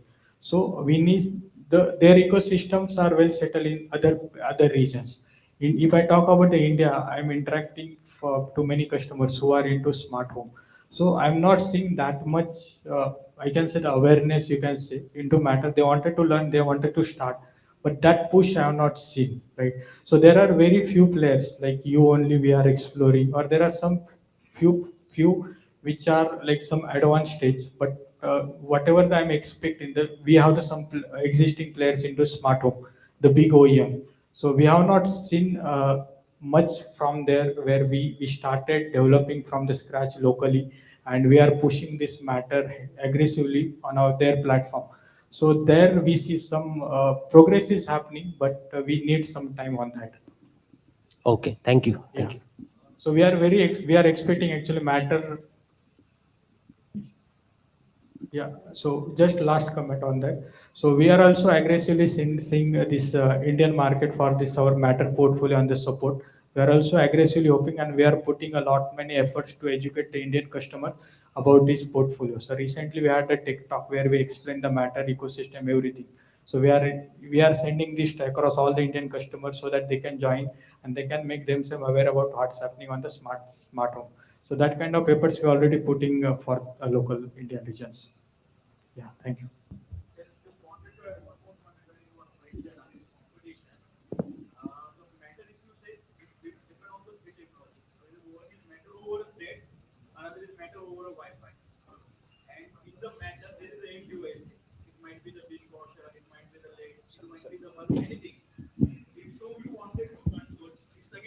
Depend on your architectures, how you wait to the control. In Silicon Lab, Matter 1.4 is certified. End device model is already added in SDK. There are the energy modes you need to manage according to your end device, end node, so you can easily do. and commissioning is playing the important role. So if you want to use the Matter, I will suggest you first confirm the technology, either Matter over a thread or Matter over a Wi-Fi. Second, against the Matter is a community. So if you are doing anything, you need to register with Matter also. There are some certification test case, so you need to understand that and then you can implement through our SoC. So majorly our SoC is using by the Samsung, who is in the Matters major projects. So what you have required support, we can support locally also. That's not an issue. And in the power consumption point of view, again, your end device, end node is battery power or line power. That is a major matter. And second, if it is a battery power, then you need to manage our modes: active mode, sleep mode, deep sleep mode. Based on that, you can reduce the power. So what I am saying, in sleep mode, we are achieve in nanoamperes when you are transmitting in milliamperes, because if you simply on the LED through Matter, it's in milliampere. But if you want to use in line powder like dishwasher, so might be the data. So you need to take care of everything. Based on that also, data transfer also depend the a part of your battery consumption and all. But compared to competition, yes, we are the low powers and we have the special modes which can help customer to to design an application based on low power. Thank you. So that's all the time we have right now. You can catch all the speakers during lunch. In case you have any questions, you can connect with them offline. Before we break for lunch, I have an announcement. There is one charging cable that was probably accidentally left by someone at the Molex booth. So in case anybody identifies it, please claim it. And rest, it was a pleasure having you. And Payal, if you would like to have some closing comments. Thank you so much, Atul. I would like to invite Mr. Clinton here to give the vote of thanks. Thanks, Payal. As we come to a close of today's event, I would like to take this opportunity and thank all of you all on behalf of Mauser Electronics for gracing your presence and making this event special and successful. So first and foremost, I'd like to thank all the key speakers, Rishabh, Ashok, Sushil, and Samir for giving us some insights, and it was very insightful. And I'm sure that we have a lot of takeaways. And last but not least, I would like to thank my team. I'd like to thank Payal, Saurabh, Rishikesh, and Rahima for coordinating this event so well, along with our media partners EFY. So thank you all so much. We have lunch in another few minutes, so please do have lunch and then you can leave. But thank you so much and have a good evening.